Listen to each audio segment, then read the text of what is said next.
So, imagine you're 15 and you get bored of playing video games. Instead, to pass the time, you decide to give some attention to an old hobby of yours, tracking down lost Mayan cities. You've heard that some ancient civilizations are said to have built entire cities based on constellations, so you decide to check out whether that was true for the Mayans. You find a book containing all the constellations the Mayan civilization believed to exist. You open good old Google Maps and map every ancient Mayan city discovered to date. You start seeing that this information actually matches. And truly, the biggest ancient Mayan cities correspond to the brightest and biggest stars of the Mayan constellations. Okay, this is getting interesting. You manage to map out over 100 ancient cities when you suddenly notice something strange. There's an area in the Yucatan Peninsula in Mexico where archaeologists have unearthed 2 Mayan cities. But on the constellation map, there are 3 stars. Could this mean there is a long-lost city waiting to be discovered nearby? You might think this sounds too daydreaming, but the story is actually true. The previous account happened to a Canadian teenager named William Gaddery. The boy is known as a science genius and had even won an award for the constellation theory we presented just now. When he noticed that a 3rd city was missing from the 23rd constellation he was examining, he began to scour the internet for satellite pictures that could help him solve this mystery.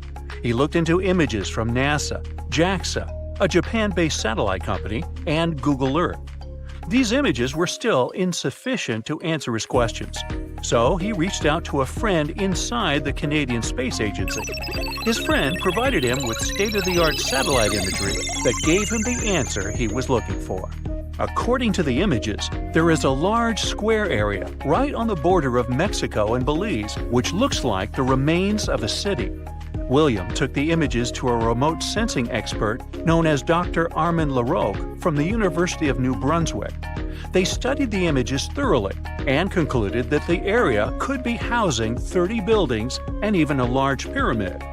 The scientific and archaeological community went crazy with the 15-year-old's discovery. Could this really be true? Some background. Lost Mayan cities began to be unearthed in the mid-20th century. Since then, ruins from cities such as Tikal, Palenque, and Uxmal have been rediscovered. The Mayans were one of the biggest pre-Columbian civilizations living in the Americas. They began to settle in the area as early as 1500 BCE.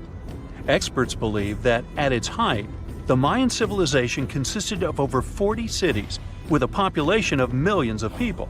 That's a crowd. And their cities were pretty interesting. Their civilization spanned over Mexico's Yucatan Peninsula, Guatemala, and Belize. They survived mainly on agriculture, so they developed a complex irrigation system in most of their cities. They built a series of ceremonial buildings, pyramids, plazas, and even courts for ball games.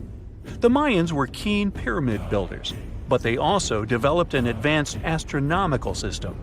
With whatever ancient technology they had, they were able to predict the exact location of planets, such as Venus and Mars, and they were able to predict the exact dates of eclipses. That's why the methodology William used to discover this long-lost Mayan city was unusual, but not completely surreal. The Mayans were keen astronomers, so it wouldn't be too strange that they built their major architectural feats in relation to the sky, would it? And they wouldn't be the first ones to be doing so. There is a famous fringe of Egyptology dedicated to studying how the Giza pyramids were built in perfect alignment with the Orion constellation, meaning that each pyramid was purposely built to align with one of the major stars of Orion's belt. According to William, he first had the idea to look at the Mayan constellations because he couldn't understand why the Mayans built their cities where they built them. Most major cities, such as Chichen Itza and Uxmal, aren't near any rivers or significant bodies of water.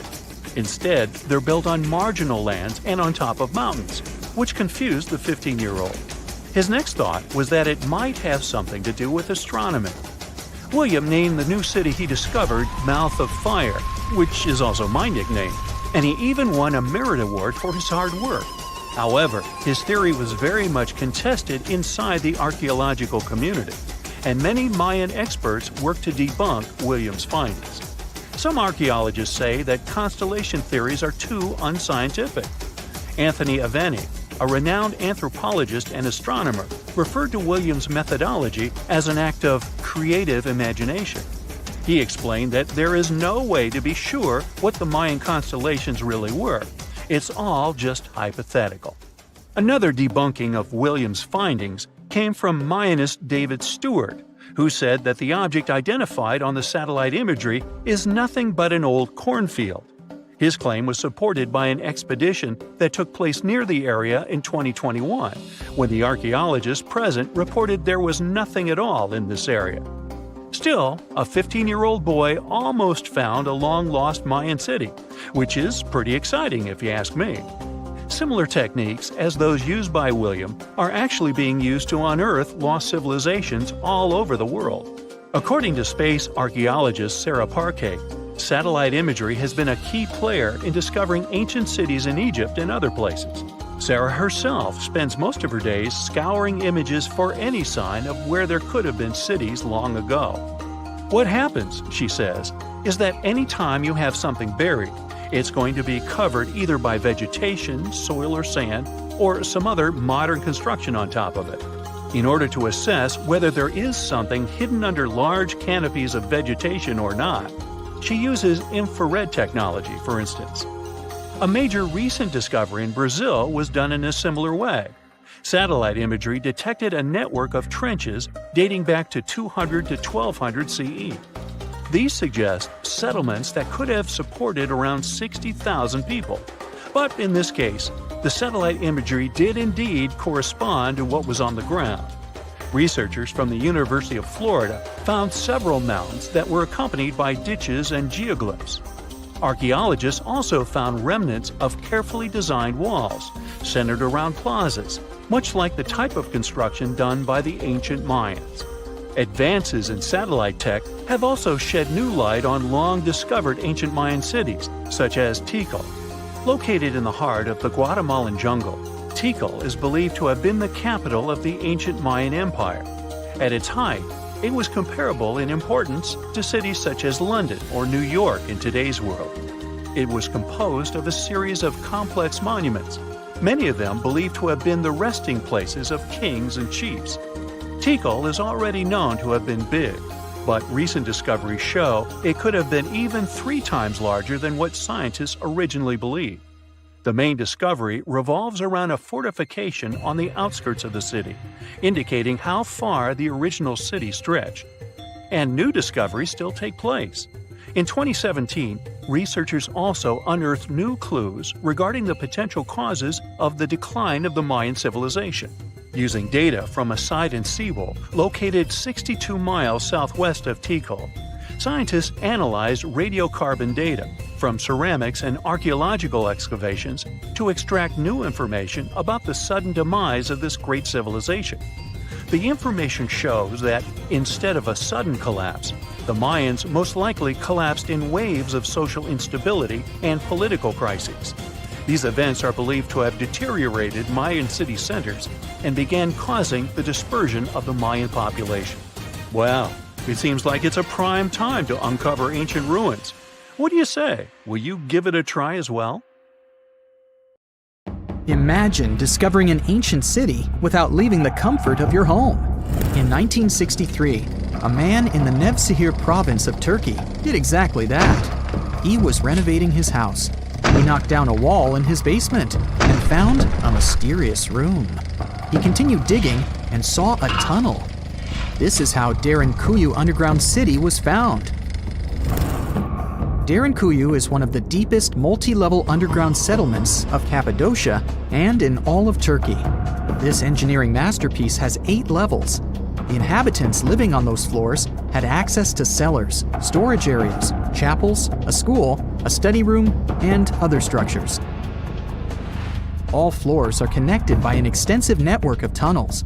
It's believed that the underground city was built as a shelter.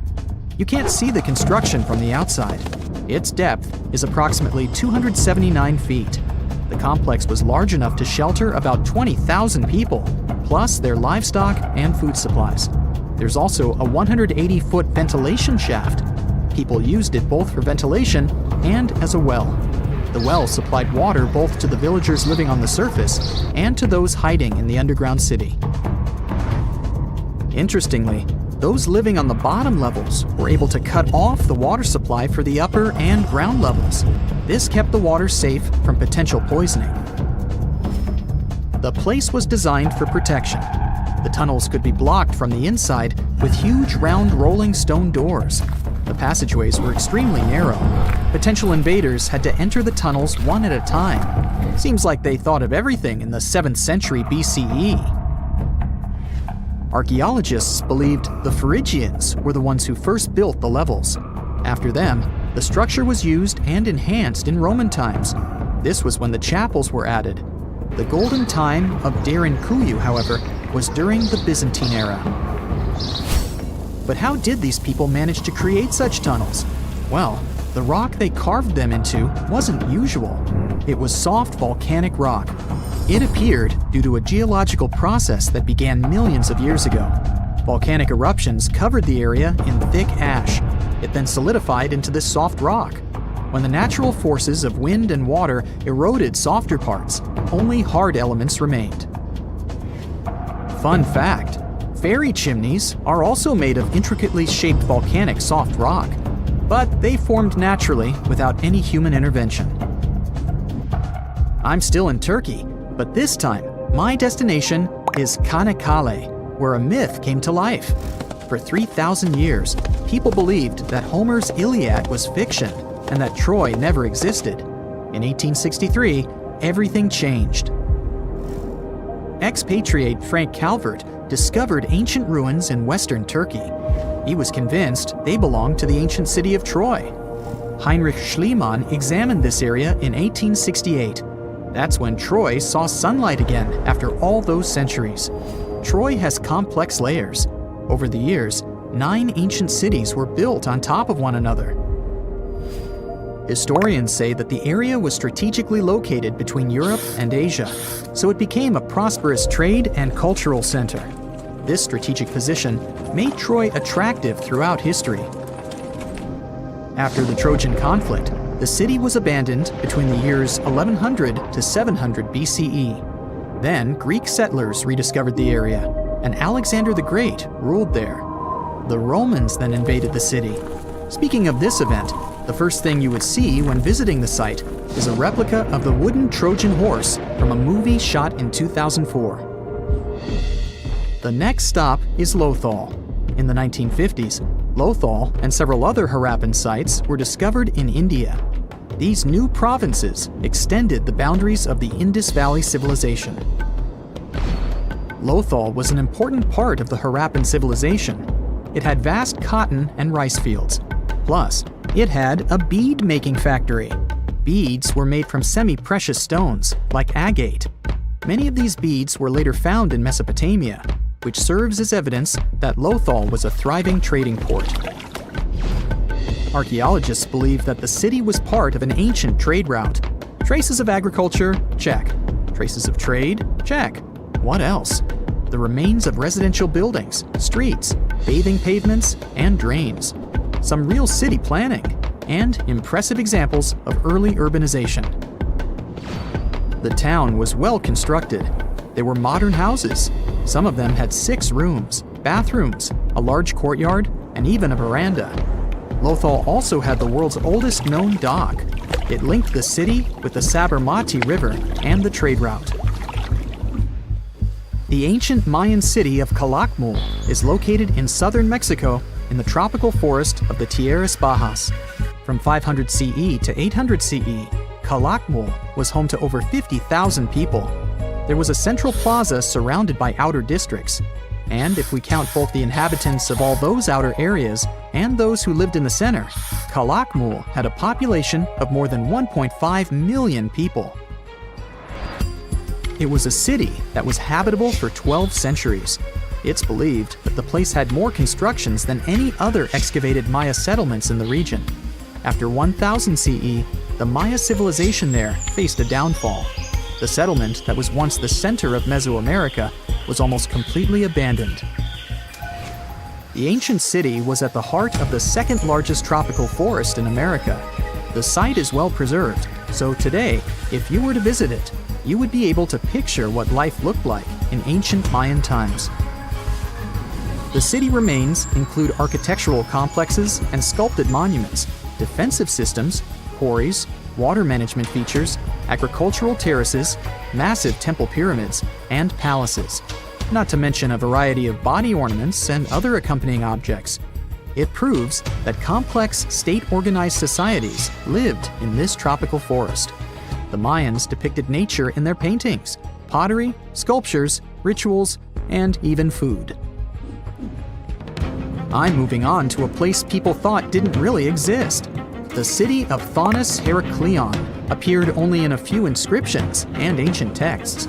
Turns out, it was waiting to be discovered for thousands of years. Scientists searched the majority of the coast of Egypt. But then, archaeologist Frank Gaudio and his team detected a colossal face looking at them from under the water. The ancient city of Heracleion was discovered completely submerged 4 miles off Alexandria's coast. In the ruins of the lost city, there were 64 ships, 700 anchors, and a treasure trove of gold coins. Archaeologists consider a 16-foot tall statue and the temple remains the most important findings discovered by the expedition. Back then, the city had ceremonies and celebrations that took place in the Temple of Amun. The ruins and artifacts were made from granite and diorite, so they were in good condition even after having been in contact with water for centuries. They give people a glimpse into what life was like 2,300 years ago in one of the most important trade ports of the world. The city had a network of canals. You can think of it as an ancient Egyptian Venice. The canals linked many separate harbors and anchorages. Towers, temples, houses, and other structures were also linked by bridges. Thonis-Heracleion was the country's main port for international trade and the collection of taxes. No one really knows how the city ended up submerged, but archaeologists connect it with natural causes. At the end of the 2nd century BCE, most probably after a flood, Heracleion got covered with water. Then, Alexandria, the city founded by Alexander the Great, became more glorious than Heracleion. Before Alexandria's fame, Heracleion was the main port of entry to Egypt. So, after the disaster, many ships heading for Heracleion had to change their route and go to Alexandria. Heracleion lost its glory until its rediscovery in 1933. Mesa Verde is an American national park in Colorado.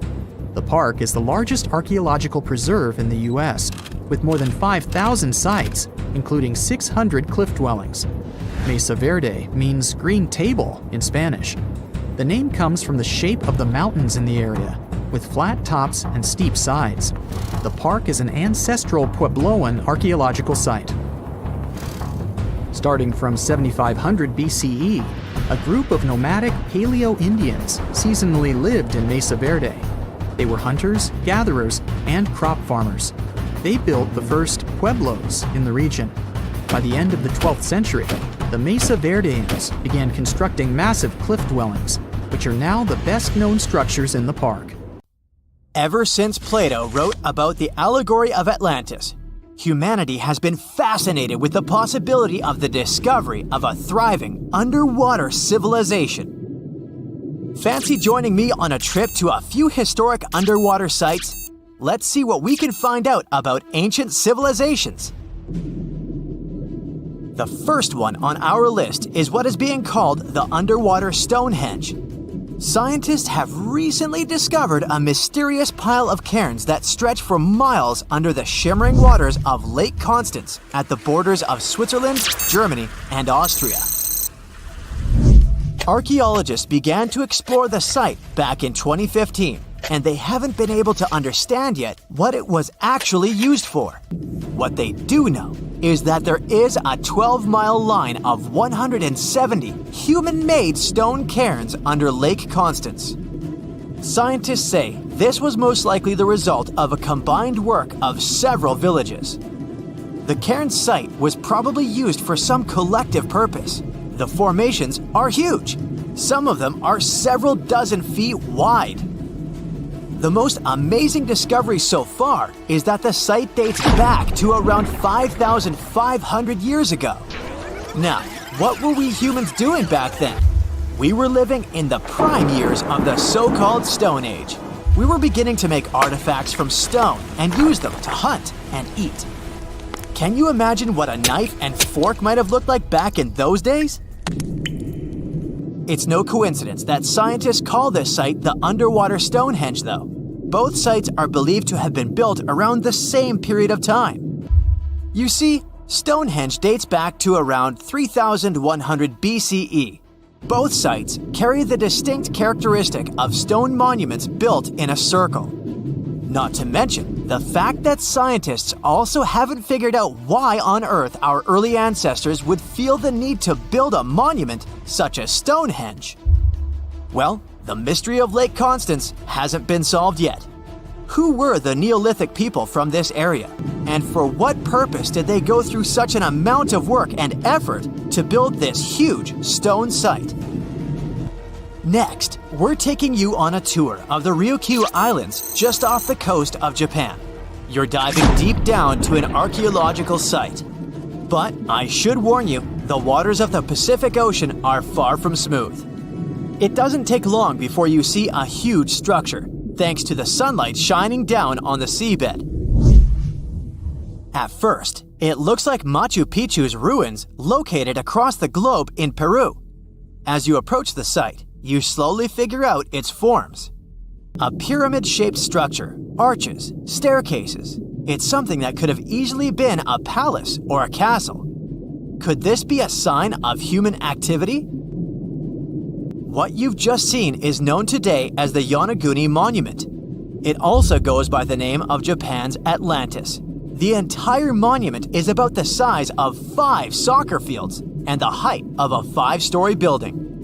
Its most surprising feature is its expanse of terraces. Explorers and scientists believe that Yonaguni might be 10,000 years old. But whether it's a human-made structure or a natural formation is still under debate. For Japan's top marine geologist, Professor Masaki Kimura, Yonaguni is the heritage of a lost civilization.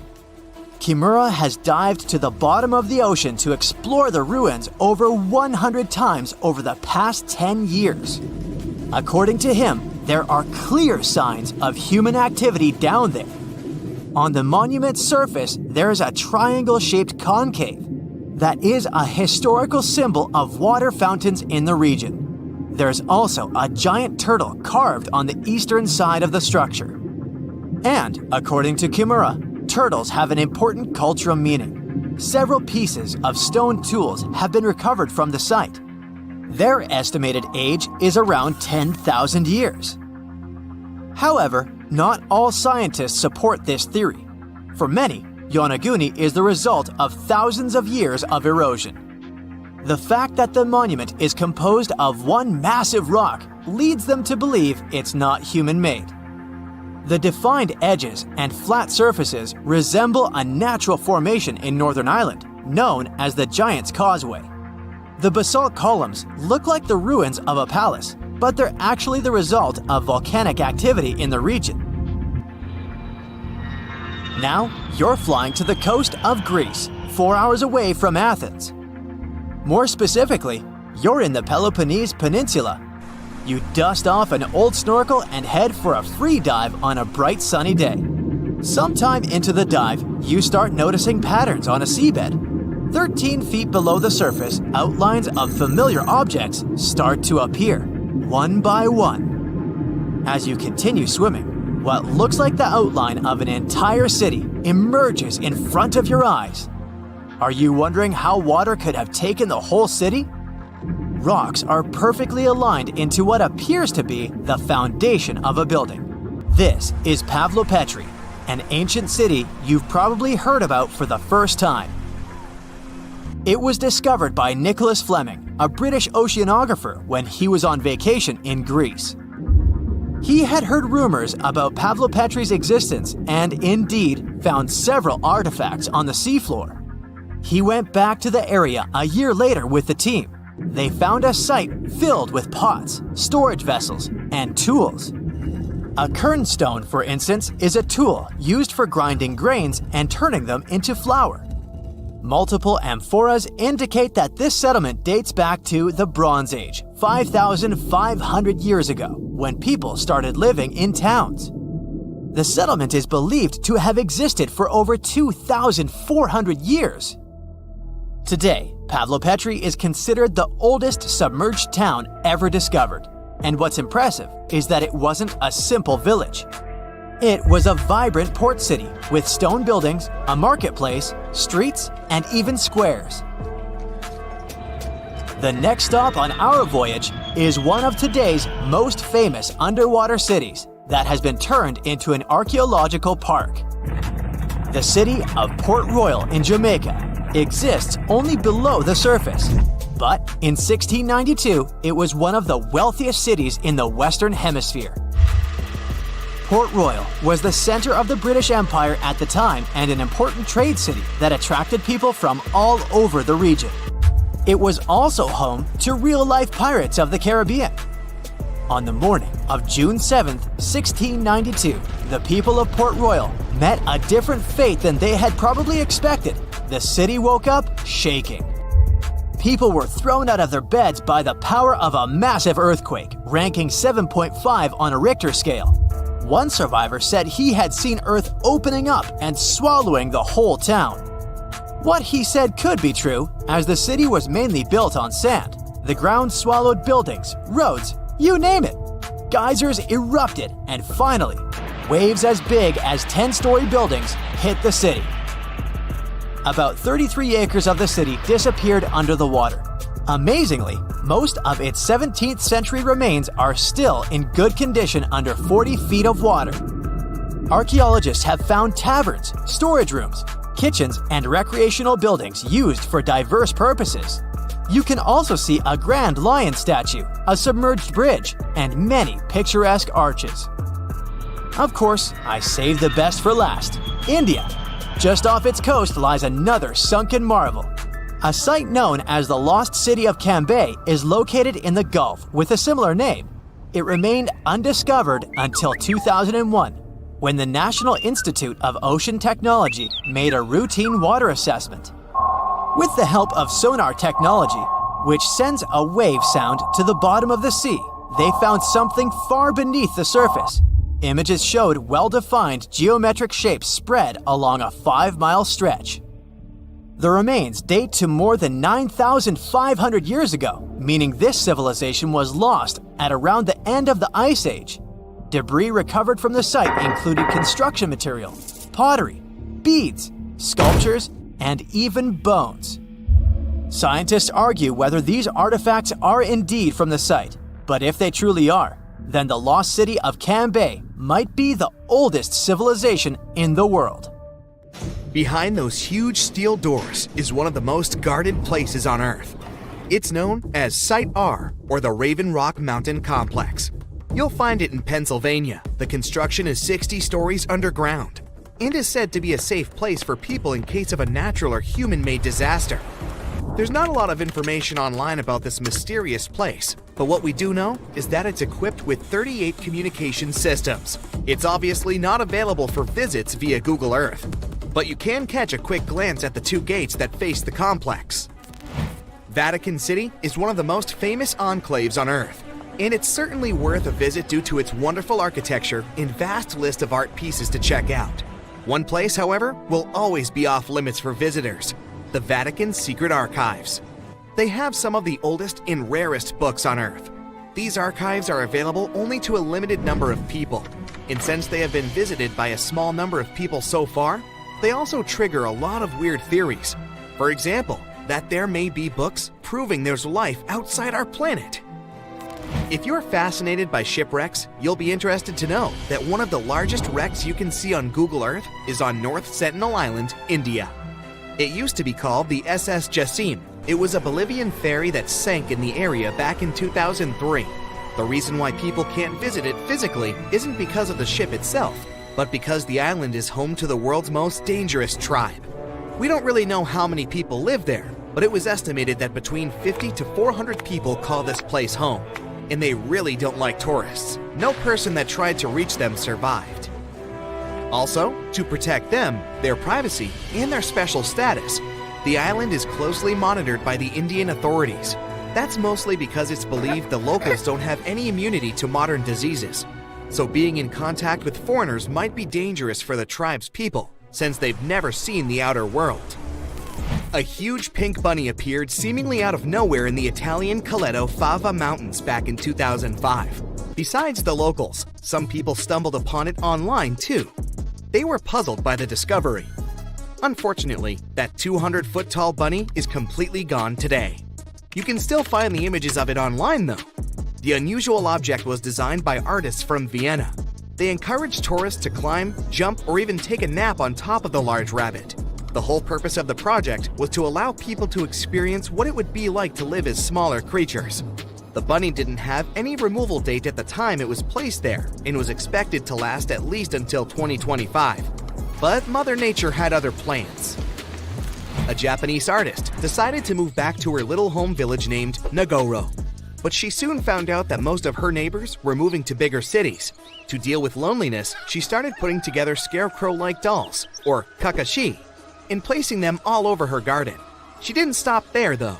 The artist soon began doing the same with many other places in her village, creating dolls and placing them as if they were taking part in various human activities. These dolls keep moving around too, but the woman likes to stay true to her story and insists she doesn't touch them. You can see the images of this quirky village on Google Maps. This weird portal was discovered via online maps in New Baltimore, New York. It gave people all sorts of bad dreams. With spooky-looking buildings and all sorts of blurry figures, this area soon became a source for many weird internet theories. Turns out it was nothing more than a technical issue, which resulted in those images being rendered in a distorted manner. Either way, if you look for these images on Google, you won't be able to unsee them. This cute miniature world map was created by an artist from Denmark. He continuously worked on this tedious project from 1944 until 1967, using mostly his hands and just a few tools for moving heavy rocks around. He gathered stones at the edge of the water, then recreated the map of the world on the surface of this lake. During the winter, he was able to use a sled to transport larger pieces of rock over the ice and then place them in the perfect position. Apart from the continents themselves, the map also features rivers and lakes, as well as some other famous landmarks. Care to have a look at a sea without any coasts? Search for the Sargasso Sea. You'll find it in the northern Atlantic Ocean. This weird sea is surrounded by 4 ocean currents and no dry land at all. It got its name from the seaweed that grows there, sargassum. Fingerprints on the lens of a satellite camera? You may be tricked into thinking this if you search for the Finger Maze. It's located in the city of Brighton, UK, and is a large fingerprint created in Hove Park. It also has a maze at the center.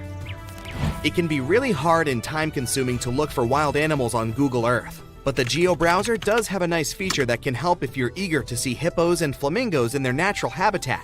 Try Googling animals from above and start scrolling through these images. This unique feature can take you from Kenya to Namibia and even all the way to Antarctica, where you can see emperor penguins. There are some places on Google Maps that, for specific reasons, aren't available for the online public, like the Royal Palace in Amsterdam. If you head over there via Google Earth, you'll see that everything around the Dutch Royal Palace is still visible, like the vegetation and roads, but the construction itself is blurred from all angles. That's probably because local authorities want to keep the unique views of the palace for the eyes of physical visitors only. The same goes for the Tantaco National Park in Chile. This one is a privately owned nature reserve that can only be seen on Google Maps from a distance. Once you reach a certain point, the zoom feature stops working. Some people say that since it's a nature preserve, it may be home to some endangered species, and extreme measures are taken for their protection. You know how a certain brand of fried chicken has a certain kernel on their logo? Yeah, you won't see any of these logos in high resolution on Google Maps.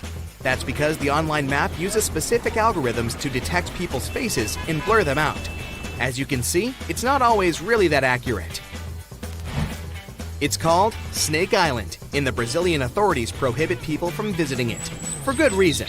You'll find the island near the city of Sao Paulo in Brazil. It's said to be home to over 4,000 snakes. Some of the most venomous types of reptiles on Earth call this place home.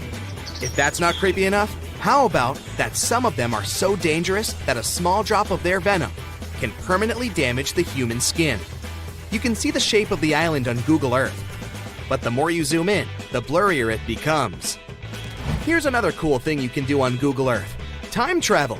Well, at least sort of. You won't be able to travel back in time and tell yourself to study more for that tricky exam, but you can see certain historical images of places you like. You can check if this feature works by looking at the upper left corner of the screen. If you can see a small icon with a clock, it may allow you to scroll some years back. But you can also see how sunlight affects Earth if you turn on the sunlight feature. They used to call this island the Paris of the East, mostly because it had beautiful buildings with large gardens and impressive stone archways. But now, it's nothing like it used to be, with all the architecture almost entirely covered in tree roots and vines. Ross Island is a small territory in the Indian Ocean. It's located east of the Indian city of Port Blair. Though initially thought of as a jail, Ross Island eventually became a luxurious resort for the local administrators. They called this island a real treat for its more privileged residents. It boasted opulent bungalows, stained glass window panels brought all the way from Italy, neatly kept gardens, tennis courts, and even swimming pools. Soon after the complex was closed in 1937, a powerful earthquake hit the island. It caused a lot of damage, making it even more uninhabitable. The island is now in the administration of India and has become a tourist attraction for people interested in abandoned towns. Pieces of German architecture still lie hidden in the Namibian desert. The city of Kolmanskop, Namibia, was a luxury location at its peak in the early 1900s when German workers settled here looking for diamonds. This abandoned town used to have everything from a ballroom to a hospital and even a bowling alley. It all started to decline somewhere in the late 1910s when another diamond-packed location was found nearby. So, most of the people living here moved, leaving everything behind in search of more money. Kolmanskop has since been slowly occupied by sand dunes, while the hot temperature and low moisture help to preserve the buildings. This ghost town is also available for visitors. If it sounds interesting, you can book a tour in the nearby town of Lüderitz. Another abandoned castle dominates the view in Krakow, a city in Italy. The whole village sits atop a cliff that's 1,312 feet high. The founders liked this location since they knew it would be easy to defend themselves from unwanted guests. But the castle, built in the 1300s, soon became overwhelmed by landslides and earthquakes. Even though it has no residents anymore, the medieval city often comes alive during the various local festivals that take place here in the summer months. The locals also offer tours and tell amazing stories about the location. One of the highlights of the tour is a statue that seemingly came out of nowhere and now lies in a body of water. Hidden away in the Montana mountains, Garnet Ghost Town tells the well-known American story of the West's gold rush. The town's history goes back to the 1890s, when they found a lot of gold in the Nancy Hanks mine. During its glory days, Garnet had almost 1,000 residents. Even though it's in a relatively secluded location, it had saloons, hotels, stores, a school, and other features of a regular little town. In 1905, when most of the gold had already been taken away, most mines were left behind, so only a couple of hundred residents stayed in Garnet. The final straw came in 1912, when a fire damaged most of the town's buildings. So, by the 1940s, Garnet was completely abandoned. It soon became a hotspot for treasure hunters looking for furnishings and artifacts. That was until a preservation campaign started in the 1970s. It ended with the town being declared a historic district in 2010. To this day, Garnet is one of the best preserved ghost towns in the area. Hashima Island is another abandoned location that tells us that when people leave, nature takes over. This mysterious place was even featured in a James Bond movie, because of its ghostly landscape.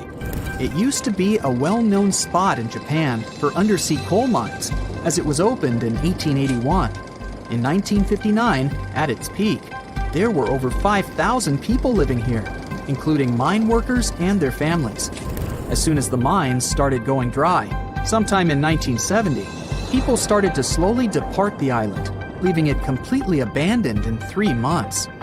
Even though nobody lives there these days, there are a lot of tourists here that drop off to wander around the abandoned homes, swimming pools, stores, and factories. Another town that started with a mining company back in 1881 is Calico, California. People discovered the location was packed with silver, so it soon became home to over 500 silver mines and 3,000 residents. It used to feature hotels, general stores, restaurants, and a school. There was even a local newspaper printed here called the Calico Print. But by 1986, the town had become empty. One of the former locals decided to buy it and began its restoration, making it a registered historical landmark. It even has a museum of the Old West available for tourists. One of the most interesting attractions that were rebuilt is the 1-mile-long Calico and Odessa Railroad. It currently goes through the steep canyons and hills, and even passes the old mines and buildings north of Calico. Approximately 1/3 of the town is original, while the rest consists of newer buildings that are replicas meant to recreate the spirit of its past. If you're a fan of cars, you might have heard of Henry Ford as the famous American industrialist who founded the Ford Motor Company in 1903. But in 1927, he began working on another one of his ambitious dreams, Fordlandia. It was supposed to be a massive rubber plantation located near the Tapajos River in Brazil, since he needed a reliable source of rubber for his car tires and hoses. His vision was to design a town complete with swimming pools, a golf course, living bungalows, and even weekly square dancing sessions for the locals. This project was unfortunate to begin with, since the local rubber trees soon got infected with leaf fungus. Even though Henry Ford invested a staggering $20 million into this potential income source, the town failed to produce the needed rubber. He had nothing left to do but to sell it to Brazil in 1945, and soon it was completely abandoned. Many of its buildings are still standing, but have been taken over by the surrounding nature. You can still see curious tourists wandering through it to this day. During its glory days, Hampi was the second largest city in the world. Looking at its ruins today, it's hard to imagine this Indian city used to be filled with temples and bazaars, and that it served as an important center of the Mauryan Empire in the 14th and 15th centuries. It was destroyed in the 16th century, but it still has beautifully preserved forts and markets. It became part of the UNESCO World Heritage in 1986, aiming to protect its buildings, such as the Lotus Mahal, a stone structure that was carved to resemble a lotus flower opening to the sun. A tourist village was constructed back in 1920 along the shore of Epicuén, a salt lake about 370 miles southwest of Buenos Aires in Argentina. It was designed to provide people with a busy city life a breath of fresh air near the restorative salt waters of the nearby lake. It was soon equipped with a railroad station and ended up having a population of more than 5,000 residents. The project was also destined to fail soon enough, as the unusual amount of rain at that time caused Lake Epicuén to swell. In 1985, the water took over the local dam, and the town was flooded. The waters were so deep that they even reached a depth of 33 feet in 1993. They only began to recede in 2009 and left behind the remaining buildings, literally encrusted in salt. No one came back to the town except for Pablo Novak, who returned here back in 2012 and was the only resident of Villa Epicuén at the time. It's raining cats and dogs, literally. Things falling down from the sky can be pretty unexpected, so here are some examples. Residents of Texarkana, Texas, once had light rain and fish shower. No need to go fishing out in the sea. The fish literally falls down on your head. In fact, animal rains are not uncommon. Water spouts or updrafts occurring in different corners of the earth, sometimes carry small creatures up with them. Those could be crabs, frogs, or indeed, fish. A waterspout is generally a whirlwind that picks up water and grows in size until it connects the surface of the water and the clouds. Lightweight critters living close to the water surface often get caught in the vortex and carried up and away. Thunderstorm clouds are constant companions of waterspouts too. When the storm reaches a landmass, it starts slowing down, having nowhere to take the new energy from. It slowly subsides, the atmospheric pressure drops, and the thunderclouds release the water in them, along with the unfortunate small animals and fish. Sometimes it's just a few frogs frozen from the cold up above, but at other times it could be hundreds or thousands of creatures raining down upon the land. A much more unusual rain once happened in Oakville, Washington, and it's still waiting for someone to explain it. The rain clouds looked perfectly normal, but the rain they released was anything but. Translucent jelly-like blobs fell on the town, covering a total area of about 20 square miles. Each of them wasn't larger than a grain of rice. Researchers who studied these raindrops claimed that the gooey blobs contained human white blood cells. Some believe they might have been evaporated jellyfish, resulting in rain, or waste from a commercial airplane. Now this kind of rain is what I'd like to see someday, a money shower. One such event occurred in a small town in Germany. A woman was driving when she suddenly saw banknotes swirling down from the sky, so she hit the brakes. She went out of her car and later said she managed to collect quite a large amount of money, after which, as any responsible citizen should, she turned it over to the police. Strangely, when the officers came back to the scene with the woman, they couldn't find any more cash, although she claimed she hadn't been able to collect everything. There's still no explanation for the event, but certainly no waterspout could have caused that. A pretty unpleasant kind of rain happened back in 1876 in Olympia Springs, Kentucky. It was a very local kind, too. Mrs. Crouch said that she had been making soap outside her home when pieces of raw meat suddenly started falling down from the sky around her. Some of those chunks were pretty massive, reaching over 3 inches in diameter. Local newspapers reported that 2 people who decided to remain unknown tasted the meat and concluded it was mutton or venison. Months later, scientists decided to find out the truth behind the strange event. It became a matter of heated debate until one of the researchers came up with the most reasonable conclusion. The meat rain must have been caused by vultures flying over the town at the time. These birds sometimes regurgitate food right in the middle of their flight as a defense mechanism, or to make their bodies lighter to fly faster. And that must have been what happened right over Mrs. Crouch's house, unfortunately. Something totally inedible, but no less sinister, rained down on several villages in India in the middle of May of 2022. Huge black and silver metal balls started dropping from the sky, the first one weighing over 15 pounds. Astounded residents watched in shock as it hammered the ground, scattering pieces of itself across the nearby fields. Similar balls later fell in the other 2 neighboring villages. Luckily, no one was harmed during the strange metal rain, but the issue remained. We're on Earth, and it usually rains water here. The local authorities weren't sure what it was about, but astronomers soon voiced a theory that it could be debris from a space rocket. One that fits the description had launched in September of 2021, aiming to put a communications satellite into orbit.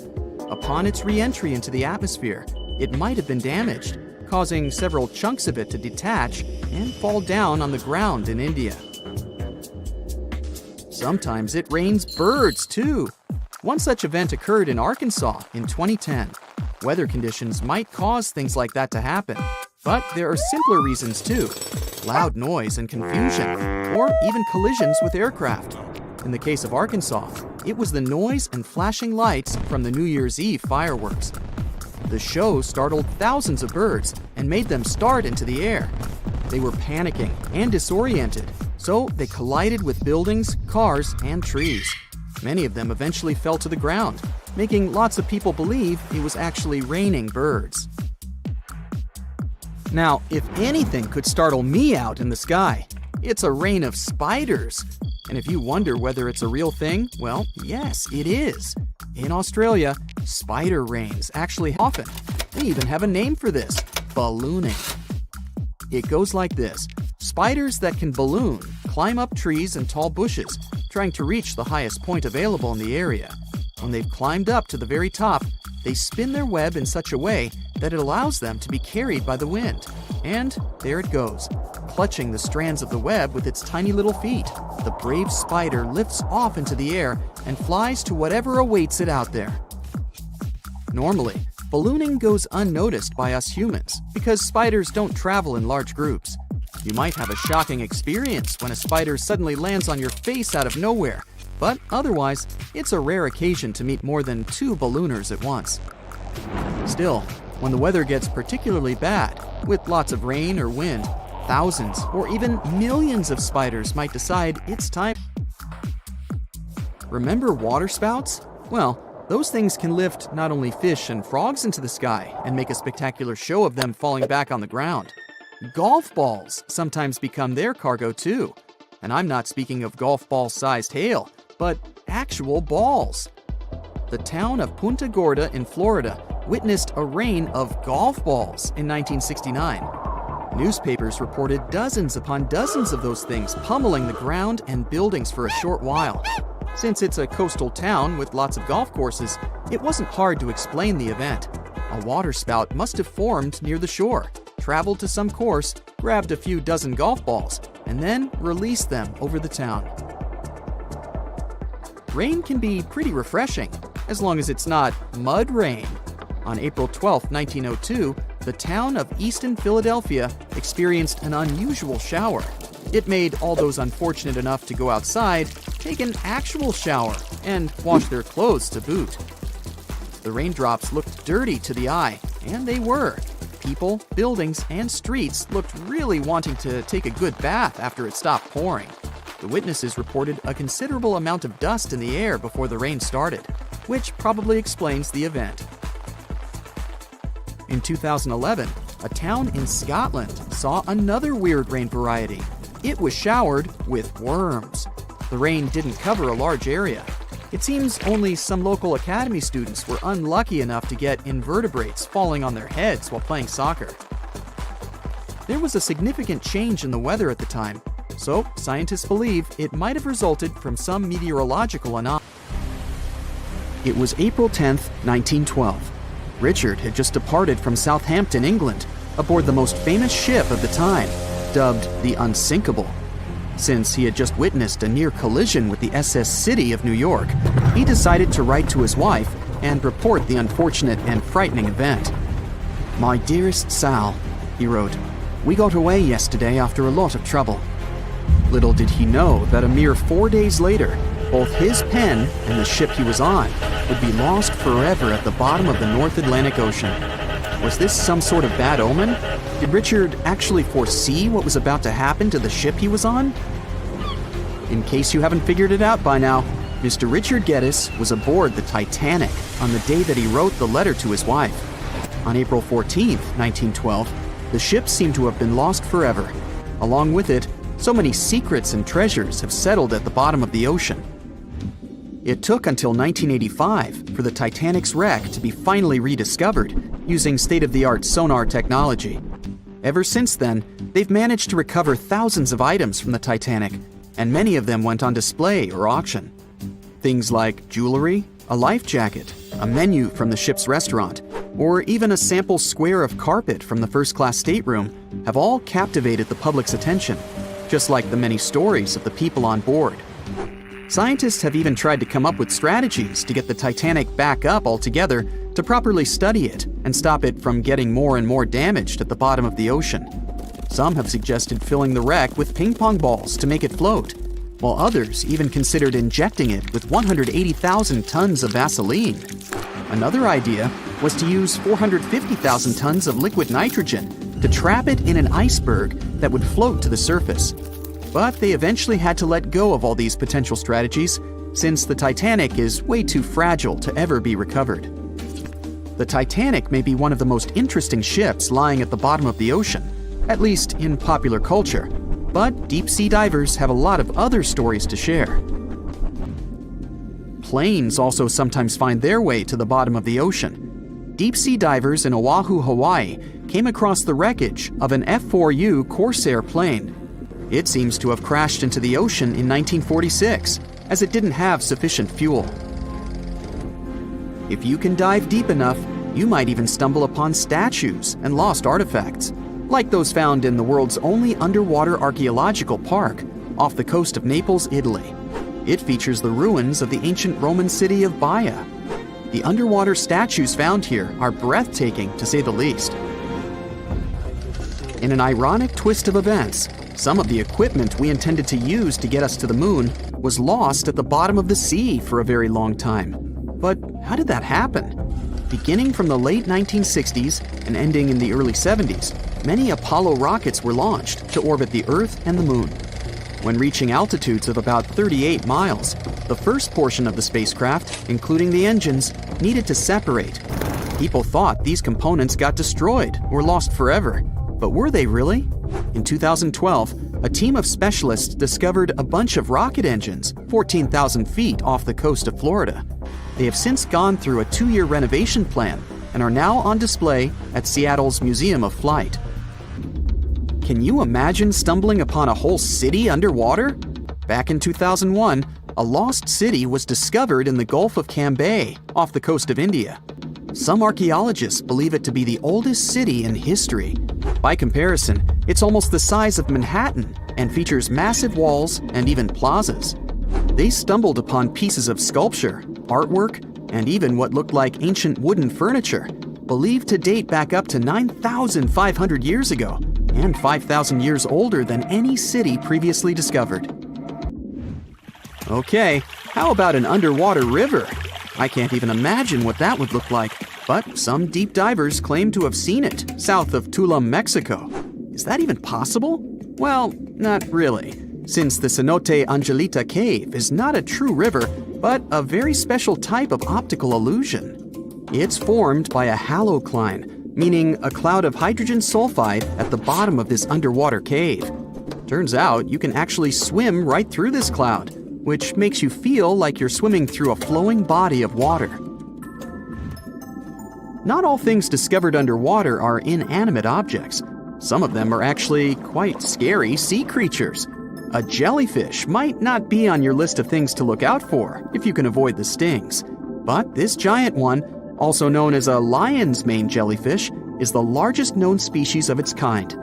In all fairness, you'll only uncover it if you happen to dive into the waters of the Arctic, Northern Atlantic, and Northern Pacific Oceans. You surely won't miss it, since it stretches across 120 feet from the top to the bottom of its tentacles. When it comes to deep-sea diving, a lot of people are looking to discover some lost treasure. One diver was lucky enough to have hit the literal jackpot when he came upon nearly $1 million worth of treasure on the bottom of the seabed. That was back in 2015, when this lucky diver was swimming just off the coast of Florida. What did he find, you might ask? Well, about 51 gold coins, 40 feet of gold chain, and a rare single coin that was tailored for the King of Spain, Philip V.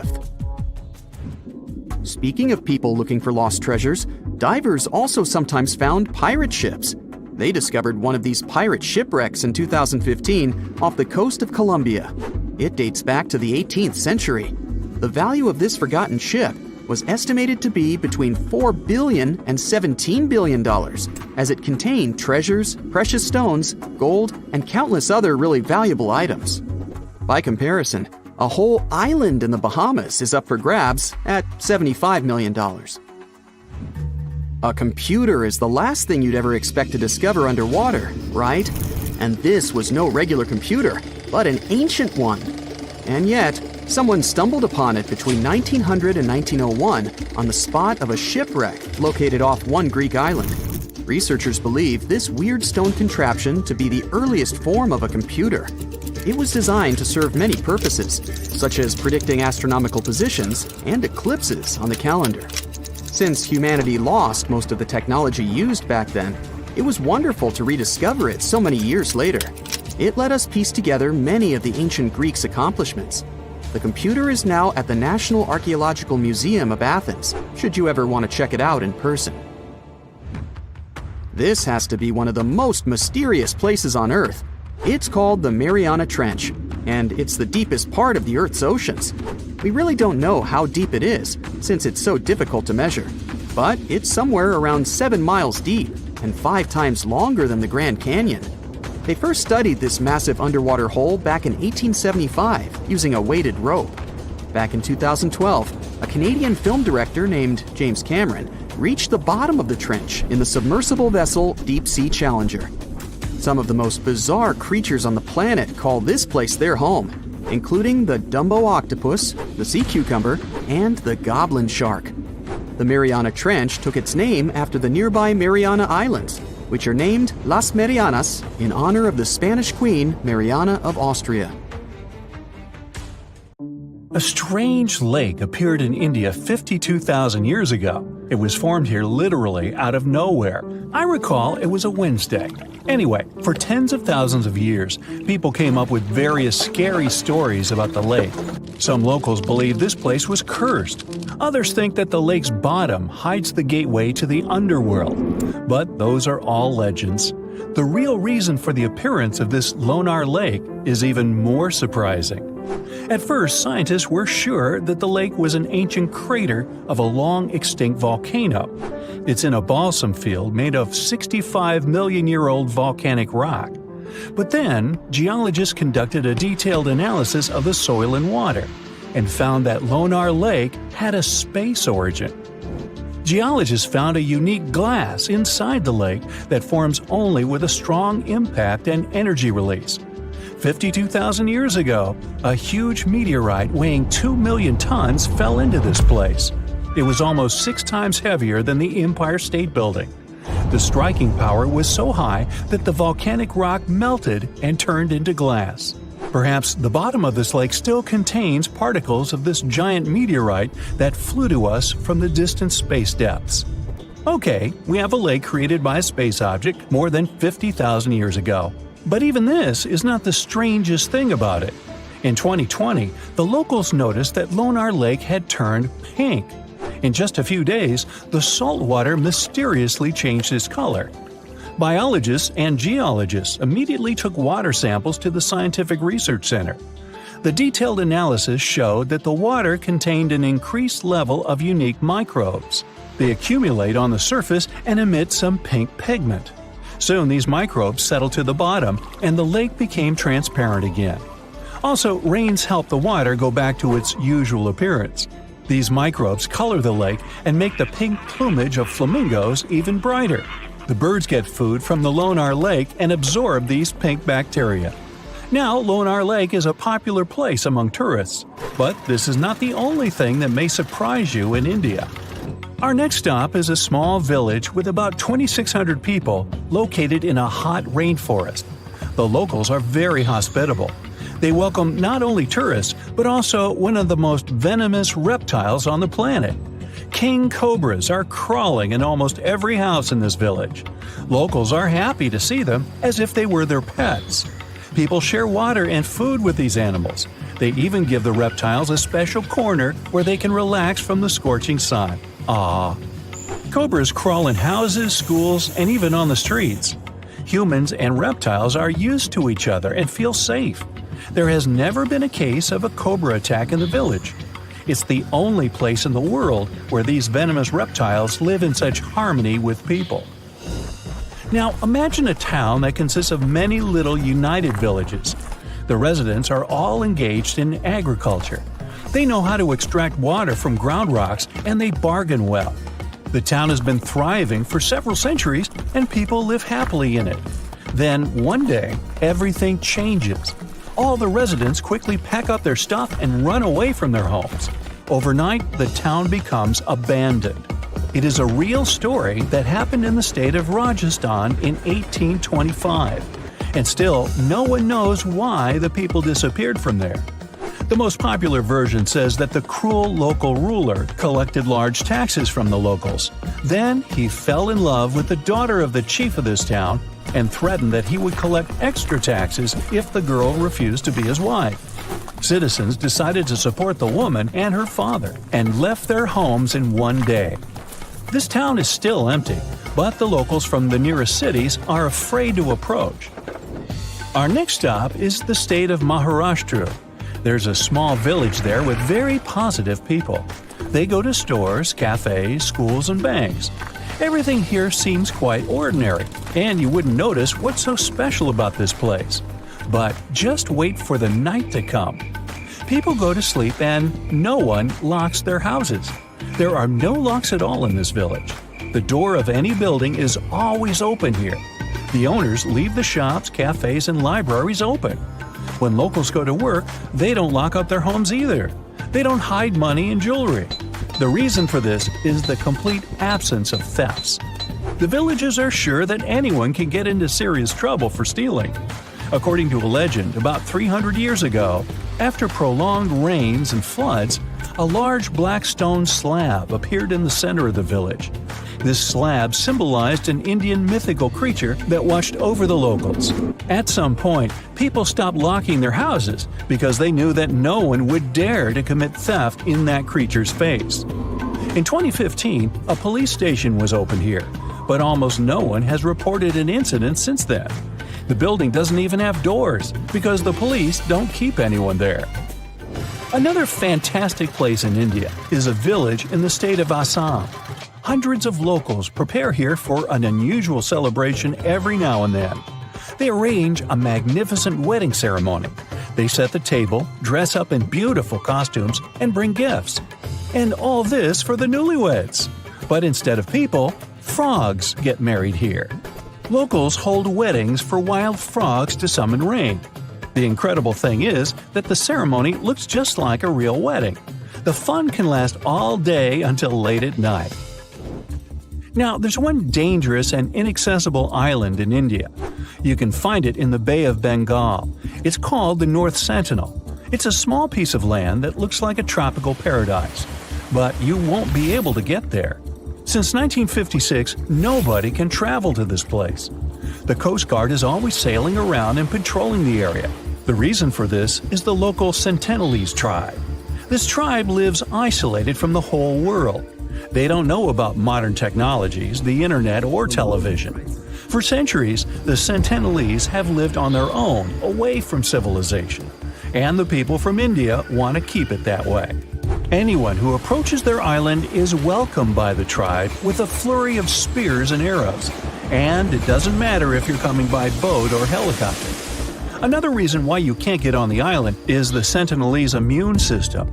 The Coast Guard is trying to protect the local tribe from possible diseases and infections that outsiders can bring with them. The locals have no immunity from the flu or even a simple cold. They don't know what that is. Also, there are coral reefs and limestone around the island, which significantly complicates the passage of large ships. Despite all the prohibitions, many people tried to get to the island. In 1880, one officer accidentally discovered this island. He went ashore and found a noble soil ideal for growing coconut palms.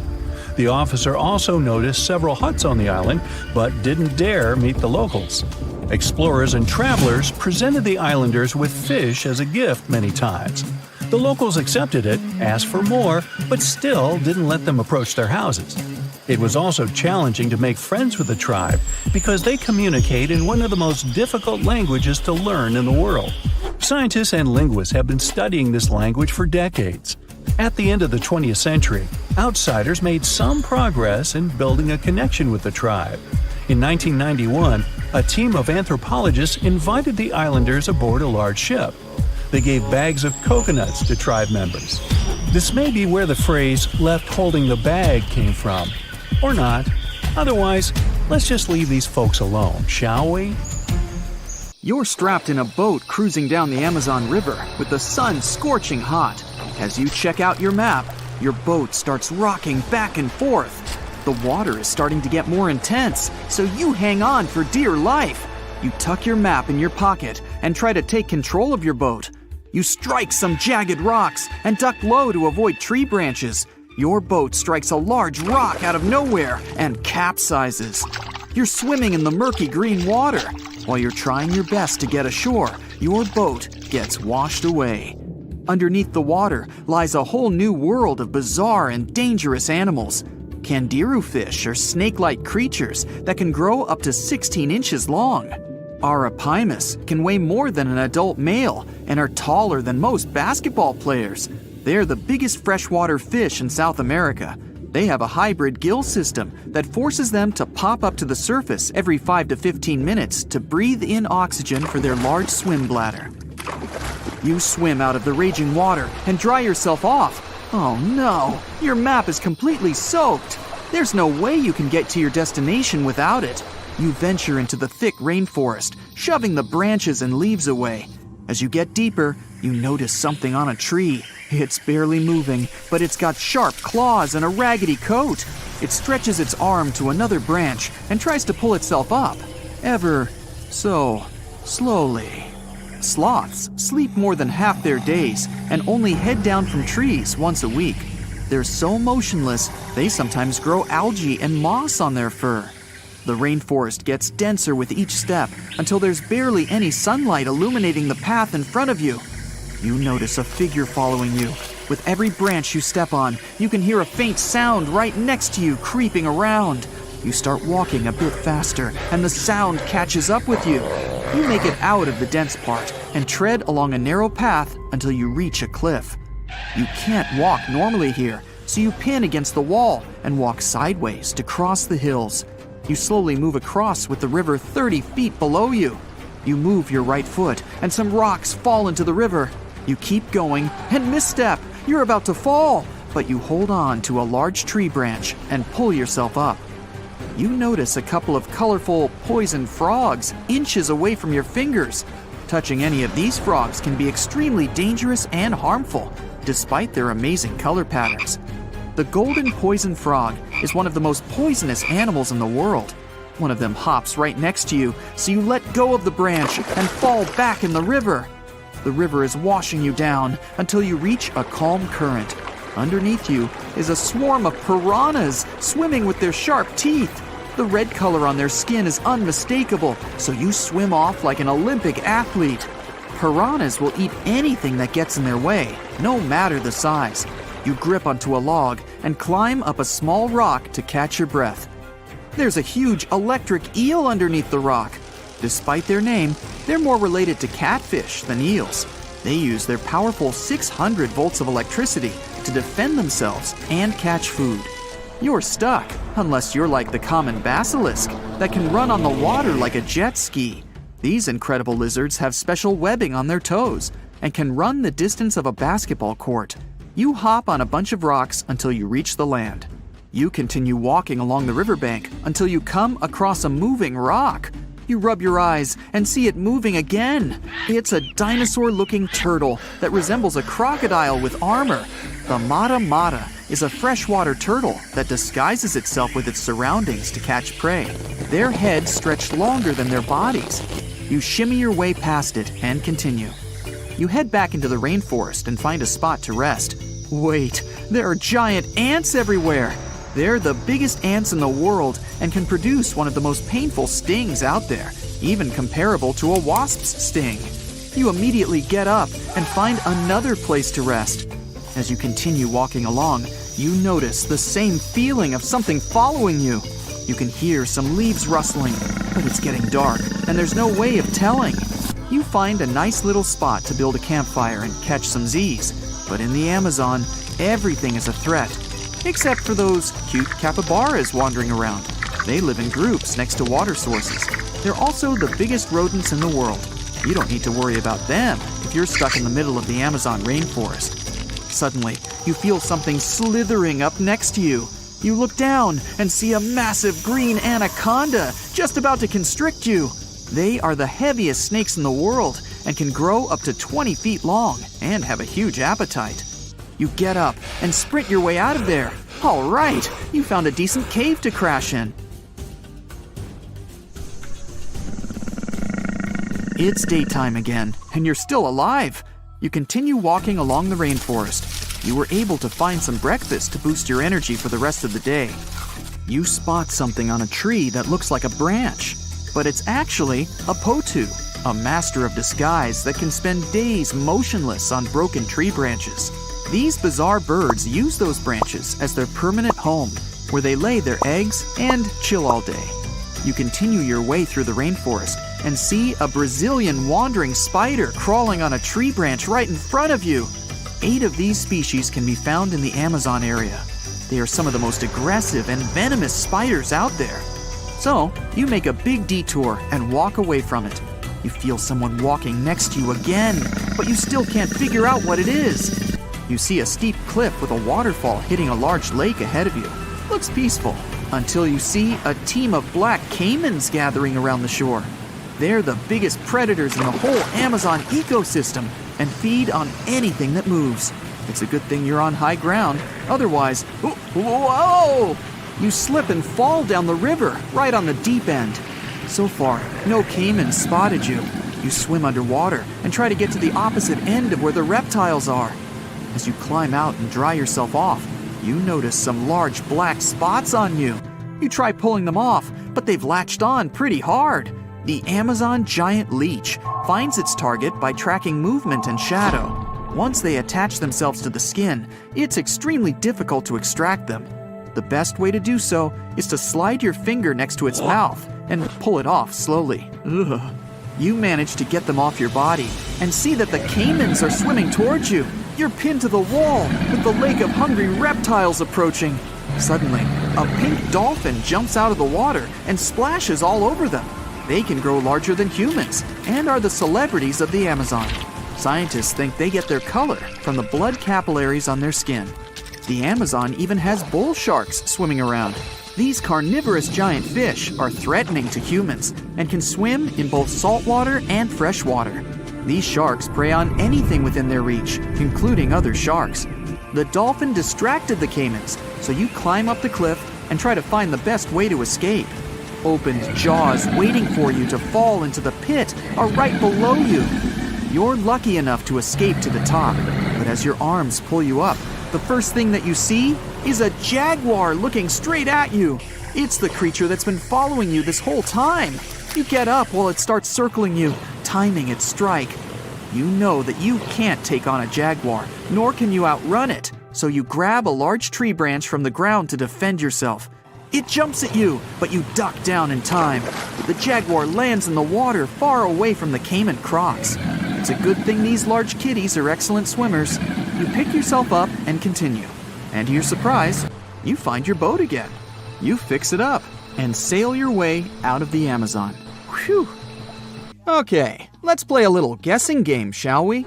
Can you name the 6th largest river on Earth in terms of volume? That's the amount of water that flows through a waterway.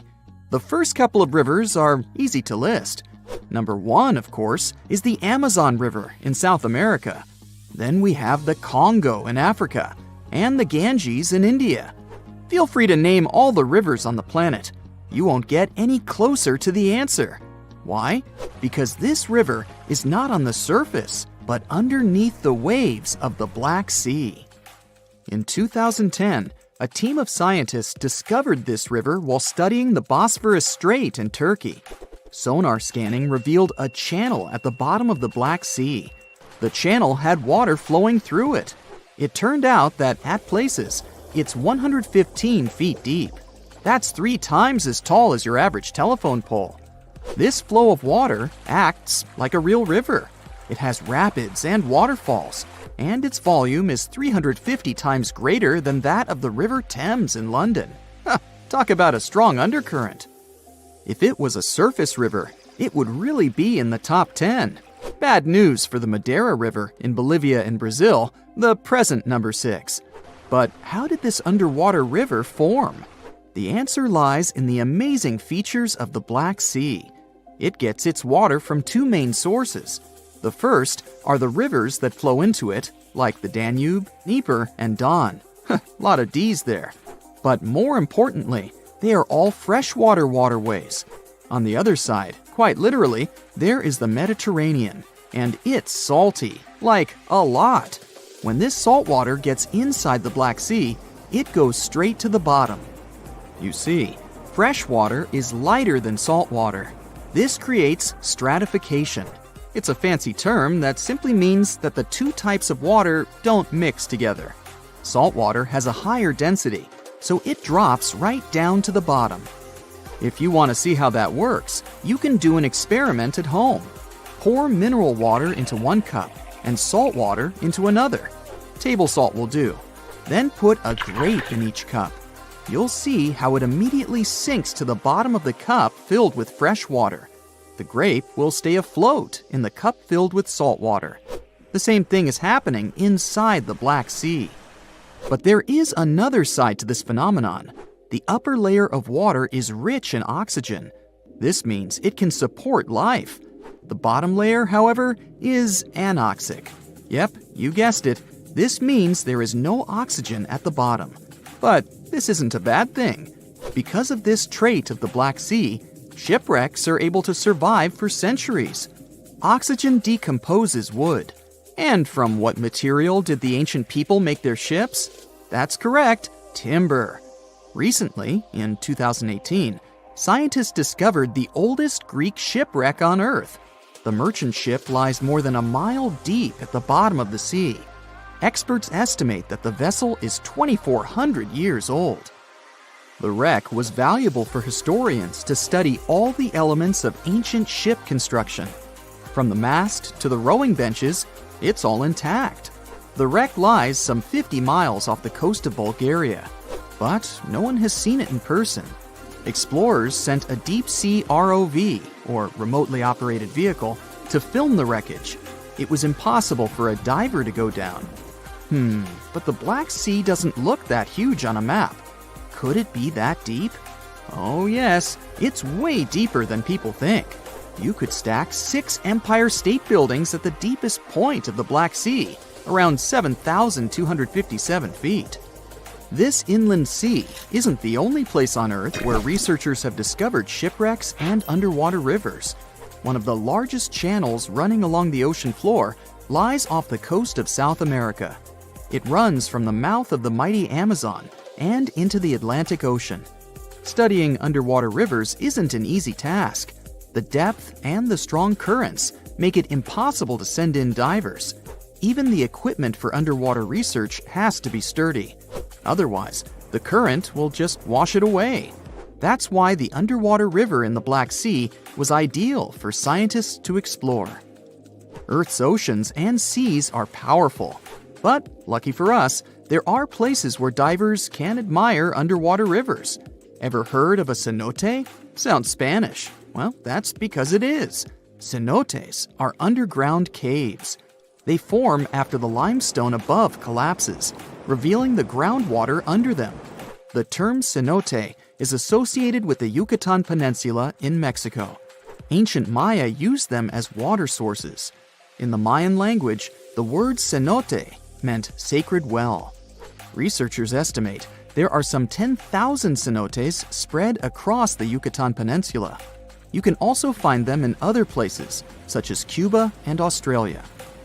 Beauty is in the eye of the beholder, but unofficially, the most beautiful cenote is located just south of the town of Tulum in Mexico.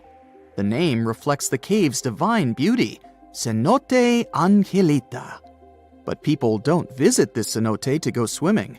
Its bottom is much more interesting. A scuba tank is all you need to finally admire an underwater river firsthand. The waters are dark and foggy, so divers use powerful flashlights. After a 100-foot dive, a marvelous sight appears. An underwater river with trees along its banks. Some of them even have green leaves, just like any other water flow on dry land. But it's not really a river. Here comes the fascinating part. Remember how saltwater and freshwater don't mix? Well, the river the divers see is actually a thick layer of fog between the two types of water. 3 feet of hydrogen sulfates to be exact. This is the compound that water processing plants use to remove chlorine from drinking water. The substance is so heavy that the fog it produces moves independently from the surrounding water, and it creates an illusion that a river is flowing underwater. But there are other real rivers that play tricks on you.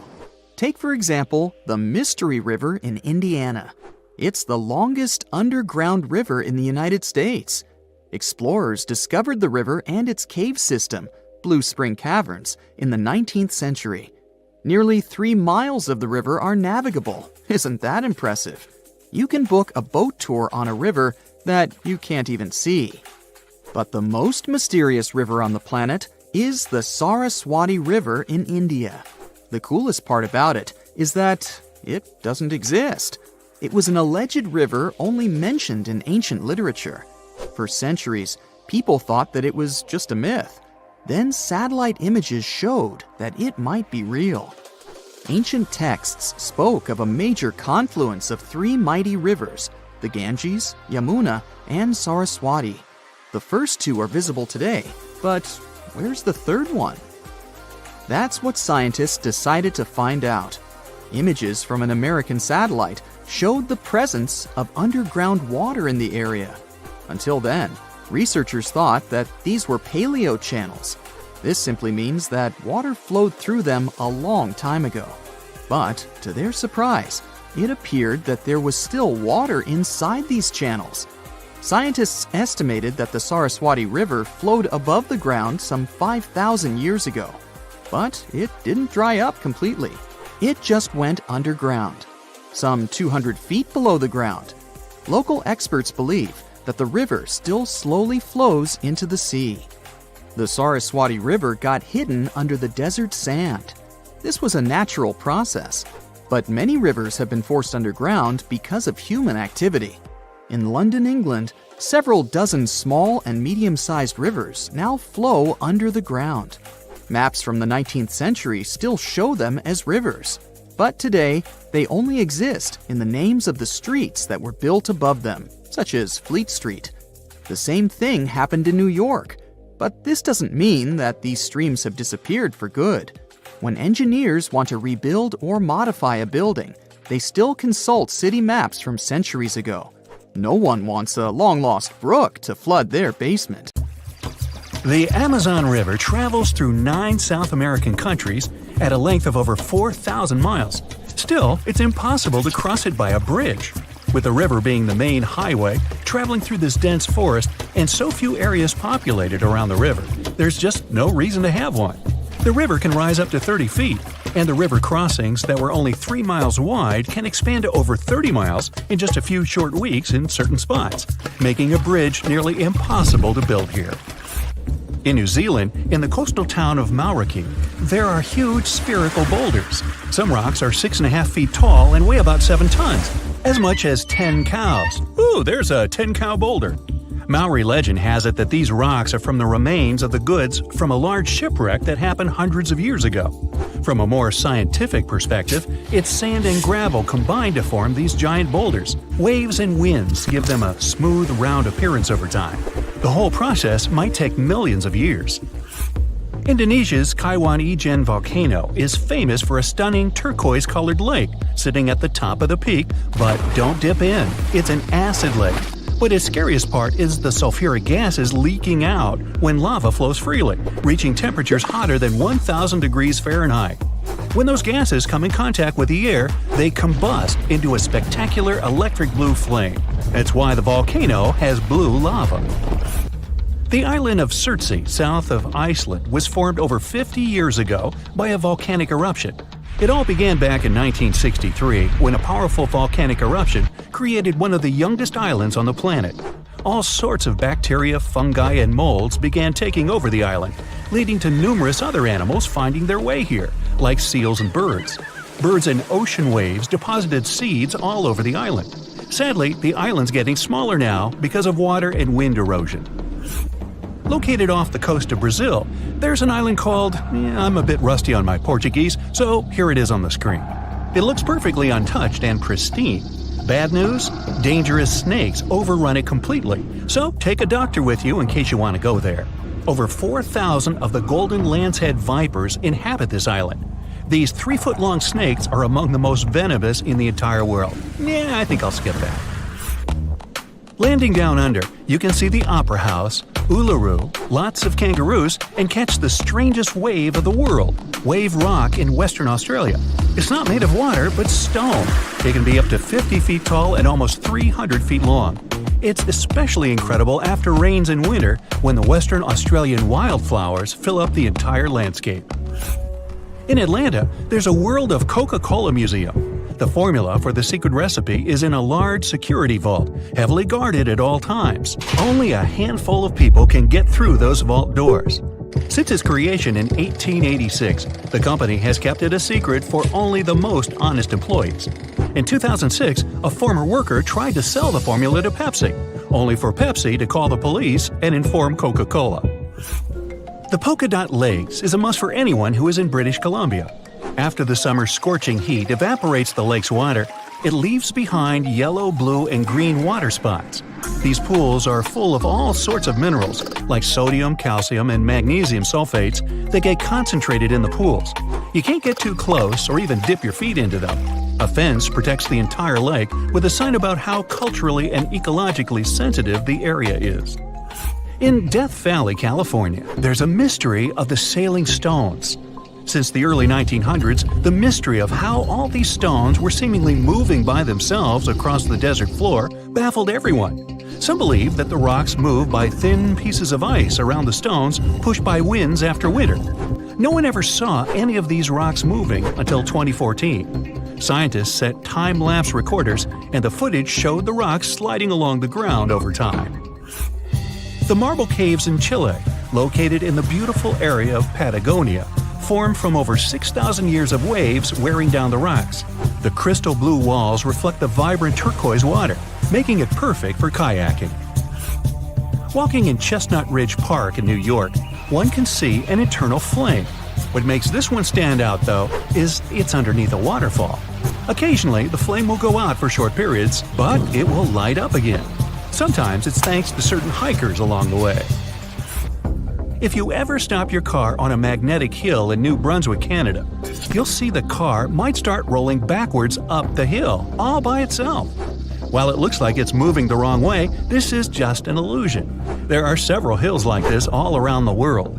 What looks like an incline is the opposite, all because there's no horizon for perspective. The brightest bioluminescent bay in the world, called Puerto Mosquito, is located off the coast of Puerto Rico. The bay is named for the pirate Roberto Cofresi and his small boat El Mosquito, not after those annoying insects. During the summer months, you'll have glassy water at night with millions of tiny microorganisms bumping into each other and emitting blue light. The Chocolate Hills in the Philippines is a group of unusually shaped hills located in the middle of the island of Bohol in the Philippines. There are 1,000 to 2,000 discovered so far. They have nothing to do with chocolate at all, but they resemble the color after the dry season, when the grass turns from green to brown.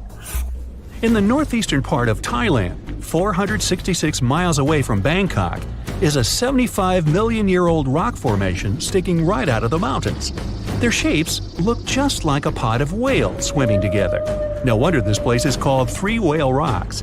Millions of years ago, this area was just a desert, but this land has changed quite dramatically during this time. These sandstone mountains were lifted up by plate tectonics, that's the shifting of the crust layers, called lithosphere, and erosion by the Mekong River, resulting in the strangely shaped rock formations we see today. Salar de Uyuni in Bolivia is the world's largest salt flat. At 4,050 square miles in size, it's twice as large as Grand Canyon National Park. After winter has passed, the salt lake is transformed into a beautiful giant sky-reflecting mirror between September and May. With salt all the way to the horizon, it creates an illusion of endlessness. The thin layer of water left over from ice melting creates a shimmering effect of the sky, making it one of the best places to visit in the world. The Cambay River in Venezuela might be the stormiest place in the world, with nearly 300 storm days a year. The lightning storms are so consistent, and they're predicted 3 months in advance. During the wet season in October, you might see 30 lightning flashes in a single minute. At sunset, strong winds flow around the 3 surrounding mountains, forming storm clouds over the water. When the water droplets of humid air collide with ice crystals from the cold air, the static charges cause a lightning storm that happens nearly every night. Off the southern tip of Japan lies the Yonaguni Formation. Archaeologists believe that the monument belongs to a fabled Pacific civilization, like Atlantis, that vanished beneath the waves thousands of years ago. If it's truly a lost civilization or just nature having a little fun, this is the site to dive into. Features inside the structure resemble stonework like castles, temples, and a stadium, connected by roads and what seems to be large walls all the way around. There are even marks in the stone that appear to show quarry work, faded faces, and rocks sculpted into animal shapes. Some scientists believe that the symmetry of the stones is not as straight as reported. It appears solid rock rather than carved blocks weathered down by all the water over many years. Plitvice Lakes National Park in Croatia is an interconnected chain of waterfalls, the tallest being 230 feet, and underground water channels, creating natural dams and lakes in such a picturesque environment. Found in the deep woodlands surrounded by meadows brimming with wildflowers, brown bears, gray wolves, lynx, deer, and plenty of rare bird species for birdwatchers call these 115 square miles of the national park home. You're strapped in a boat cruising down the Amazon River with the sun scorching hot. As you check out your map, your boat starts rocking back and forth. The water is starting to get more intense, so you hang on for dear life. You tuck your map in your pocket and try to take control of your boat. You strike some jagged rocks and duck low to avoid tree branches. Your boat strikes a large rock out of nowhere and capsizes. You're swimming in the murky green water. While you're trying your best to get ashore, your boat gets washed away. Underneath the water lies a whole new world of bizarre and dangerous animals. Candiru fish are snake-like creatures that can grow up to 16 inches long. Arapimus can weigh more than an adult male and are taller than most basketball players. They're the biggest freshwater fish in South America. They have a hybrid gill system that forces them to pop up to the surface every 5 to 15 minutes to breathe in oxygen for their large swim bladder. You swim out of the raging water and dry yourself off. Oh no, your map is completely soaked. There's no way you can get to your destination without it. You venture into the thick rainforest, shoving the branches and leaves away. As you get deeper, you notice something on a tree. It's barely moving, but it's got sharp claws and a raggedy coat. It stretches its arm to another branch and tries to pull itself up, ever so slowly. Sloths sleep more than half their days and only head down from trees once a week. They're so motionless, they sometimes grow algae and moss on their fur. The rainforest gets denser with each step until there's barely any sunlight illuminating the path in front of you. You notice a figure following you. With every branch you step on, you can hear a faint sound right next to you creeping around. You start walking a bit faster, and the sound catches up with you. You make it out of the dense part and tread along a narrow path until you reach a cliff. You can't walk normally here, so you pin against the wall and walk sideways to cross the hills. You slowly move across with the river 30 feet below you. You move your right foot, and some rocks fall into the river. You keep going and misstep. You're about to fall, but you hold on to a large tree branch and pull yourself up. You notice a couple of colorful poison frogs inches away from your fingers. Touching any of these frogs can be extremely dangerous and harmful, despite their amazing color patterns. The golden poison frog is one of the most poisonous animals in the world. One of them hops right next to you, so you let go of the branch and fall back in the river. The river is washing you down until you reach a calm current. Underneath you is a swarm of piranhas swimming with their sharp teeth. The red color on their skin is unmistakable, so you swim off like an Olympic athlete. Piranhas will eat anything that gets in their way, no matter the size. You grip onto a log and climb up a small rock to catch your breath. There's a huge electric eel underneath the rock. Despite their name, they're more related to catfish than eels. They use their powerful 600 volts of electricity to defend themselves and catch food. You're stuck, unless you're like the common basilisk that can run on the water like a jet ski. These incredible lizards have special webbing on their toes and can run the distance of a basketball court. You hop on a bunch of rocks until you reach the land. You continue walking along the riverbank until you come across a moving rock. You rub your eyes and see it moving again. It's a dinosaur-looking turtle that resembles a crocodile with armor. The mata mata is a freshwater turtle that disguises itself with its surroundings to catch prey. Their heads stretch longer than their bodies. You shimmy your way past it and continue. You head back into the rainforest and find a spot to rest. Wait, there are giant ants everywhere. They're the biggest ants in the world and can produce one of the most painful stings out there, even comparable to a wasp's sting. You immediately get up and find another place to rest. As you continue walking along, you notice the same feeling of something following you. You can hear some leaves rustling, but it's getting dark and there's no way of telling. You find a nice little spot to build a campfire and catch some Z's. But in the Amazon, everything is a threat, except for those cute capybaras wandering around. They live in groups next to water sources. They're also the biggest rodents in the world. You don't need to worry about them if you're stuck in the middle of the Amazon rainforest. Suddenly, you feel something slithering up next to you. You look down and see a massive green anaconda just about to constrict you. They are the heaviest snakes in the world and can grow up to 20 feet long and have a huge appetite. You get up and sprint your way out of there. All right, you found a decent cave to crash in. It's daytime again, and you're still alive. You continue walking along the rainforest. You were able to find some breakfast to boost your energy for the rest of the day. You spot something on a tree that looks like a branch, but it's actually a potu, a master of disguise that can spend days motionless on broken tree branches. These bizarre birds use those branches as their permanent home, where they lay their eggs and chill all day. You continue your way through the rainforest and see a Brazilian wandering spider crawling on a tree branch right in front of you. 8 of these species can be found in the Amazon area. They are some of the most aggressive and venomous spiders out there. So, you make a big detour and walk away from it. You feel someone walking next to you again, but you still can't figure out what it is. You see a steep cliff with a waterfall hitting a large lake ahead of you. Looks peaceful, until you see a team of black caimans gathering around the shore. They're the biggest predators in the whole Amazon ecosystem and feed on anything that moves. It's a good thing you're on high ground, otherwise, whoa! You slip and fall down the river, right on the deep end. So far, no caiman spotted you. You swim underwater and try to get to the opposite end of where the reptiles are. As you climb out and dry yourself off, you notice some large black spots on you. You try pulling them off, but they've latched on pretty hard.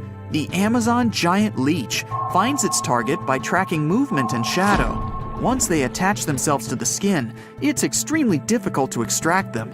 The best way to do so is to slide your finger next to its mouth and pull it off slowly. Ugh. You manage to get them off your body and see that the caimans are swimming towards you. You're pinned to the wall with the lake of hungry reptiles approaching. Suddenly, a pink dolphin jumps out of the water and splashes all over them. They can grow larger than humans and are the celebrities of the Amazon. Scientists think they get their color from the blood capillaries on their skin. The Amazon even has bull sharks swimming around.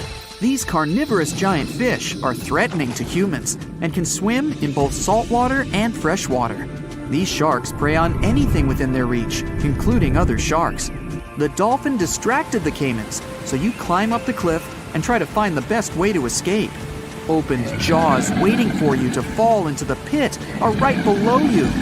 You're lucky enough to escape to the top, but as your arms pull you up, the first thing that you see is a jaguar looking straight at you. It's the creature that's been following you this whole time. You get up while it starts circling you, timing its strike. You know that you can't take on a jaguar, nor can you outrun it, so you grab a large tree branch from the ground to defend yourself. It jumps at you, but you duck down in time. The jaguar lands in the water far away from the caiman crocs. It's a good thing these large kitties are excellent swimmers. You pick yourself up and continue. And to your surprise, you find your boat again. You fix it up and sail your way out of the Amazon. Whew. Okay, let's play a little guessing game, shall we? Can you name the 6th largest river on Earth in terms of volume? That's the amount of water that flows through a waterway. The first couple of rivers are easy to list. Number 1, of course, is the Amazon River in South America. Then we have the Congo in Africa, and the Ganges in India. Feel free to name all the rivers on the planet. You won't get any closer to the answer. Why? Because this river is not on the surface, but underneath the waves of the Black Sea. In 2010, a team of scientists discovered this river while studying the Bosphorus Strait in Turkey. Sonar scanning revealed a channel at the bottom of the Black Sea. The channel had water flowing through it. It turned out that at places, it's 115 feet deep. That's 3 times as tall as your average telephone pole. This flow of water acts like a real river. It has rapids and waterfalls, and its volume is 350 times greater than that of the River Thames in London. Talk about a strong undercurrent. If it was a surface river, it would really be in the top 10. Bad news for the Madeira River in Bolivia and Brazil, the present number 6. But how did this underwater river form? The answer lies in the amazing features of the Black Sea. It gets its water from 2 main sources. The first are the rivers that flow into it, like the Danube, Dnieper, and Don. Lot of D's there. But more importantly, they are all freshwater waterways. On the other side, quite literally, there is the Mediterranean, and it's salty, like a lot. When this salt water gets inside the Black Sea, it goes straight to the bottom. You see, fresh water is lighter than salt water. This creates stratification. It's a fancy term that simply means that the 2 types of water don't mix together. Salt water has a higher density, so it drops right down to the bottom. If you want to see how that works, you can do an experiment at home. Pour mineral water into 1 cup and salt water into another. Table salt will do. Then put a grape in each cup. You'll see how it immediately sinks to the bottom of the cup filled with fresh water. The grape will stay afloat in the cup filled with salt water. The same thing is happening inside the Black Sea. But there is another side to this phenomenon. The upper layer of water is rich in oxygen. This means it can support life. The bottom layer, however, is anoxic. Yep, you guessed it. This means there is no oxygen at the bottom. But this isn't a bad thing. Because of this trait of the Black Sea, shipwrecks are able to survive for centuries. Oxygen decomposes wood. And from what material did the ancient people make their ships? That's correct, timber. Recently, in 2018, scientists discovered the oldest Greek shipwreck on Earth. The merchant ship lies more than a mile deep at the bottom of the sea. Experts estimate that the vessel is 2,400 years old. The wreck was valuable for historians to study all the elements of ancient ship construction. From the mast to the rowing benches, it's all intact. The wreck lies some 50 miles off the coast of Bulgaria, but no one has seen it in person. Explorers sent a deep-sea ROV, or remotely operated vehicle, to film the wreckage. It was impossible for a diver to go down. But the Black Sea doesn't look that huge on a map. Could it be that deep? Oh yes, it's way deeper than people think. You could stack 6 Empire State Buildings at the deepest point of the Black Sea, around 7,257 feet. This inland sea isn't the only place on Earth where researchers have discovered shipwrecks and underwater rivers. One of the largest channels running along the ocean floor lies off the coast of South America. It runs from the mouth of the mighty Amazon and into the Atlantic Ocean. Studying underwater rivers isn't an easy task. The depth and the strong currents make it impossible to send in divers. Even the equipment for underwater research has to be sturdy. Otherwise, the current will just wash it away. That's why the underwater river in the Black Sea was ideal for scientists to explore. Earth's oceans and seas are powerful. But, lucky for us, there are places where divers can admire underwater rivers. Ever heard of a cenote? Sounds Spanish. Well, that's because it is. Cenotes are underground caves. They form after the limestone above collapses, revealing the groundwater under them. The term cenote is associated with the Yucatan Peninsula in Mexico. Ancient Maya used them as water sources.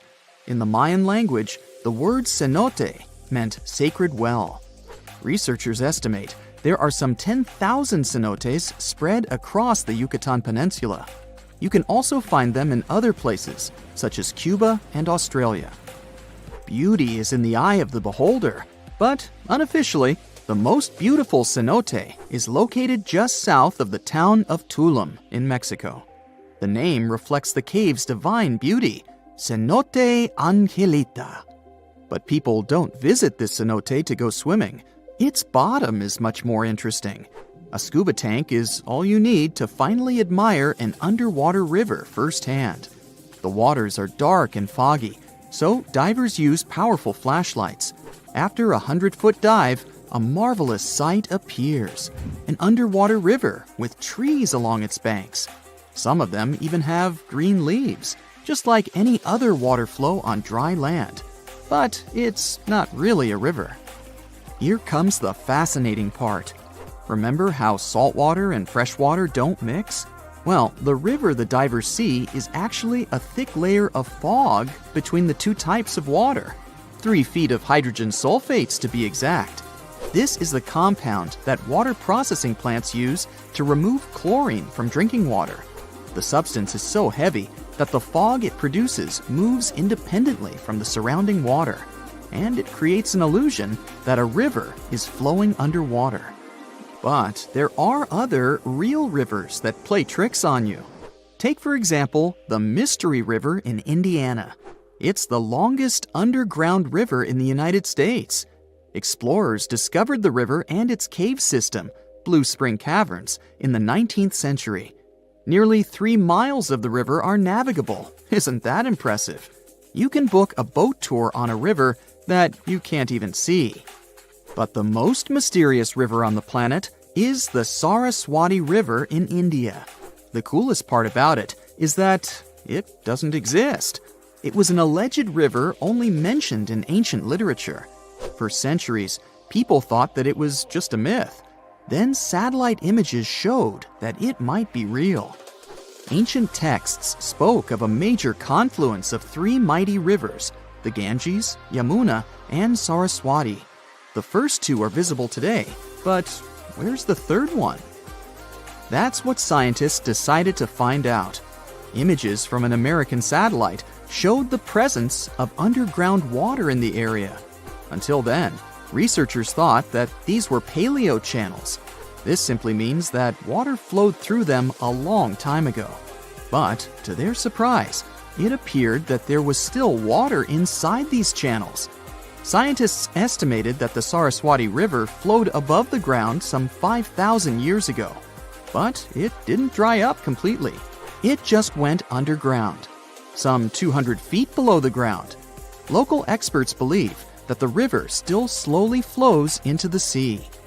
The Saraswati River got hidden under the desert sand.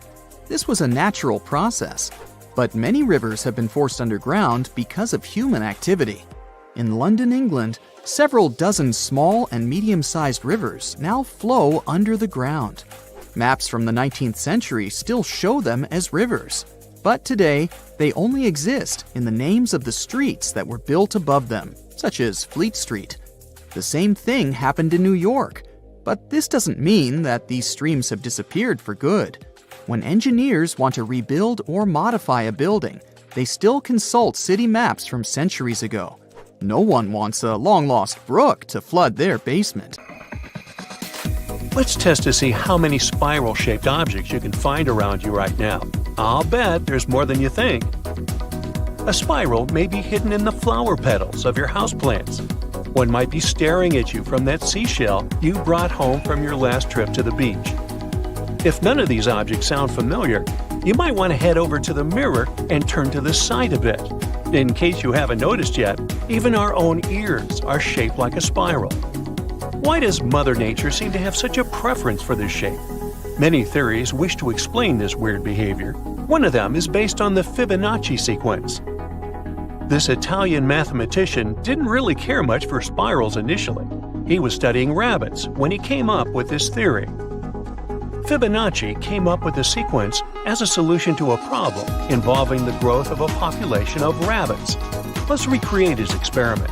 If you put a pair of rabbits in an enclosed space, how many pairs of rabbits will you find there after a year? To solve this problem, Fibonacci proposed some conditions for his theoretical experiment: that all rabbits are born as a pair, one male, one female. Also, the rabbits can start reproducing after 1 month. More so, each pair of rabbits produces one pair of offspring each month. And lastly, none of the rabbits kicks the bucket at the end of the year. Now, using these assumptions, Fibonacci noticed the following sequence: 1, 1, 2, 3, 5, 8, 13, 21, 34, 55, 89, 144, and so on. The first two numbers in the sequence, 1, 1, represent the initial pair of rabbits. The next number, 2, represents the number of pairs of rabbits after the first month, one pair of the initial rabbits plus one pair of offspring. The fourth number, 3, represents the number of pairs after the second month, 2 pairs of the initial rabbits plus one pair of offspring, and so on. He soon noticed that his series is made out of numbers in which each number is the sum of the previous two numbers. A lot of other mathematicians have looked at this sequence over the years. They were soon surprised to discover that this system was found in many natural structures, such as the arrangement of leaves on a stem and the arrangements of seeds on a sunflower. If you don't understand why it is so, then grab a piece of paper and a pen. Together, let's try to draw the Fibonacci spiral. You'll have to start with a small circle at the center of your page and then draw larger circles around it without lifting the pen from the paper, using the numbers from the Fibonacci sequence. For example, the first circle is 0 units wide, the second circle is 1 unit wide, the third circle is 1 unit wide, and so on. As you keep adding more circles, they will fit together perfectly to form a spiral shape. The spiral gets bigger and bigger, but it always follows the same pattern based on the Fibonacci sequence. Another famous spiralist was a man named James Bell Pettigrew. He was a Scottish naturalist that became fascinated by the mystery of the spiral shape, which he noticed almost everywhere in nature. He studied it at all scales, from giant nebulae in space to tiny molecules. Despite his research, he couldn't figure out where the spiral came from. He was sure that it couldn't be just a physical thing, and he believed that organs in plants and animals are not only shaped like spirals, but they also work in a spiral way. At the center of lifetime work on this unique shape was the human heart. Pettigrew believed that the heart's spiral structure was the mystery of all mysteries. He also thought this shape was to blame for both its muscular contractions and how the blood seemed to travel within our mighty tickers. The reason why the spiral seems to be everywhere might be really simple: efficiency. Take a look at the basic sunflower, for example. It figured out a way to display its seeds so that it could expose them to the sun equally, without wasting any space and without being limited in their growth. Spiral stairs are another great example too. They just work better. You find it easier to climb them, and they should take less space than the usual ones. We also might be more inclined to notice this shape more than others. That's because a spiral shape, or its proportions, is more aesthetically pleasing to the human eye.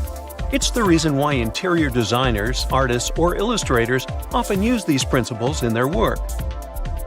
The spiral symbol is also the oldest symbol found in every civilized continent. Some historians believe that the spiral in Asian art may represent the sun, as it has been found on roof tiles from the Tang dynasty near the ancient city of Chang'an. It is also often found at burial sites, and scientists believe it to represent the circle of life, how we pass on and somehow be reborn. This is probably because, in some ancient civilizations, people believed that the sun was born each day, extinguished itself each night, and was reborn the next day. You might have also stumbled upon the spiral as a symbol of hypnosis and dizziness. There's no real evidence that you can hypnotize someone by making them stare into a spiral for a certain time. But its effects on our abilities to focus and our optic nerves are significant. After you've stared at a spinning spiral for quite some time, you'll notice how objects either get smaller or bigger, depending on the direction of the spiral. It's easy to understand why some experience the sensation as hypnotizing. One of the most distinctive features of DNA is its spiral shape. It's also called a double helix. The double helix is formed when two strands of DNA twist around each other, like a ladder being twisted into a spiral shape. This spiral shape is important for many reasons. First, the spiral shape allows DNA to be compact and efficient. The double helix can pack a lot of genetic information into a small space, making it possible for cells to store vast amounts of genetic material in a small area. Second, the spiral shape allows DNA to be flexible and respond to changes in our environment. Because the double helix is made up of two strands that can move relative to each other, our DNA can change its shape. Finally, the spiral shape of DNA allows it to interact with other molecules in the cell. Now, let's look at the big picture. The biggest of them all, that of the galaxies found in our universe. They're also shaped like a spiral due to their rotation and the presence of dark matter. As the galaxy spins, the stars and gas clouds within the galaxy move in a circular direction around its center. This movement creates a spiral shape as the stars and gas clouds are drawn toward the center of the whole system. Additionally, the presence of dark matter, which is a type of matter that does not interact with light, creates gravitational forces that help to shape the galaxy into a spiral. But you don't need to look that far to understand why spirals are important. Your handy corkscrew is shaped like a spiral too, because it makes it easier for you to open the wine bottle. That screw you drilled into the wall to hang a picture, also a spiral. It helps it with some added grip and stability. Got a notebook on your desk? Those pages might be held together by a spiraled wire. It makes it easier for you to browse the notebook without damaging the pages. Even your hair strands might have a curled shape. The curlier the hair, the drier it will be. It means it will get sebum from the scalp down on the strand slower, making it easier to maintain and clean. And before I spiral out of control, we're done here. Now, let's pretend that humanity faces a huge threat from outer space. So we'll imagine that a giant planet-eating octopus comes to our solar system to eat Venus, Mars, Earth, Jupiter, and other planets, except Saturn. Therefore, people decide to move to the big planet with giant rings. Fortunately, they already have cool technologies that allow them to make such trips. So we get into giant ships, take off, and fly to Saturn. Life on the planet itself is impossible because it has no solid ground. The ship won't be able to land there. This is a giant gas ball that is 9 times wider than Earth. To compare their sizes, look at a 5-cent coin and a baseball. And the planet's atmosphere consists mainly of hydrogen and helium. So if the ship starts to land, it'll never reach solid ground. And the lower it goes, the higher the pressure it will experience. Eventually, the ship will just be crushed. Therefore, we have only one choice: the rings of Saturn. They're made up of giant, medium-sized, and tiny particles of ice and rock flying around the gas giant at tremendous speed. They were formed from comets flying by. Saturn's gravity knocked these celestial bodies off their course and crushed them with its pressure. Fragments of these comets began to accumulate around Saturn, forming rings. Now, some of these particles fly faster, some are slower. The closest to the planet is the D ring. It's followed by rings C and B. Then there's a large gap called Cassini division. Rings A, F, G, and E come after. This classification is very convenient for creating a ring map. So people approach the rings, but don't dare to land on them.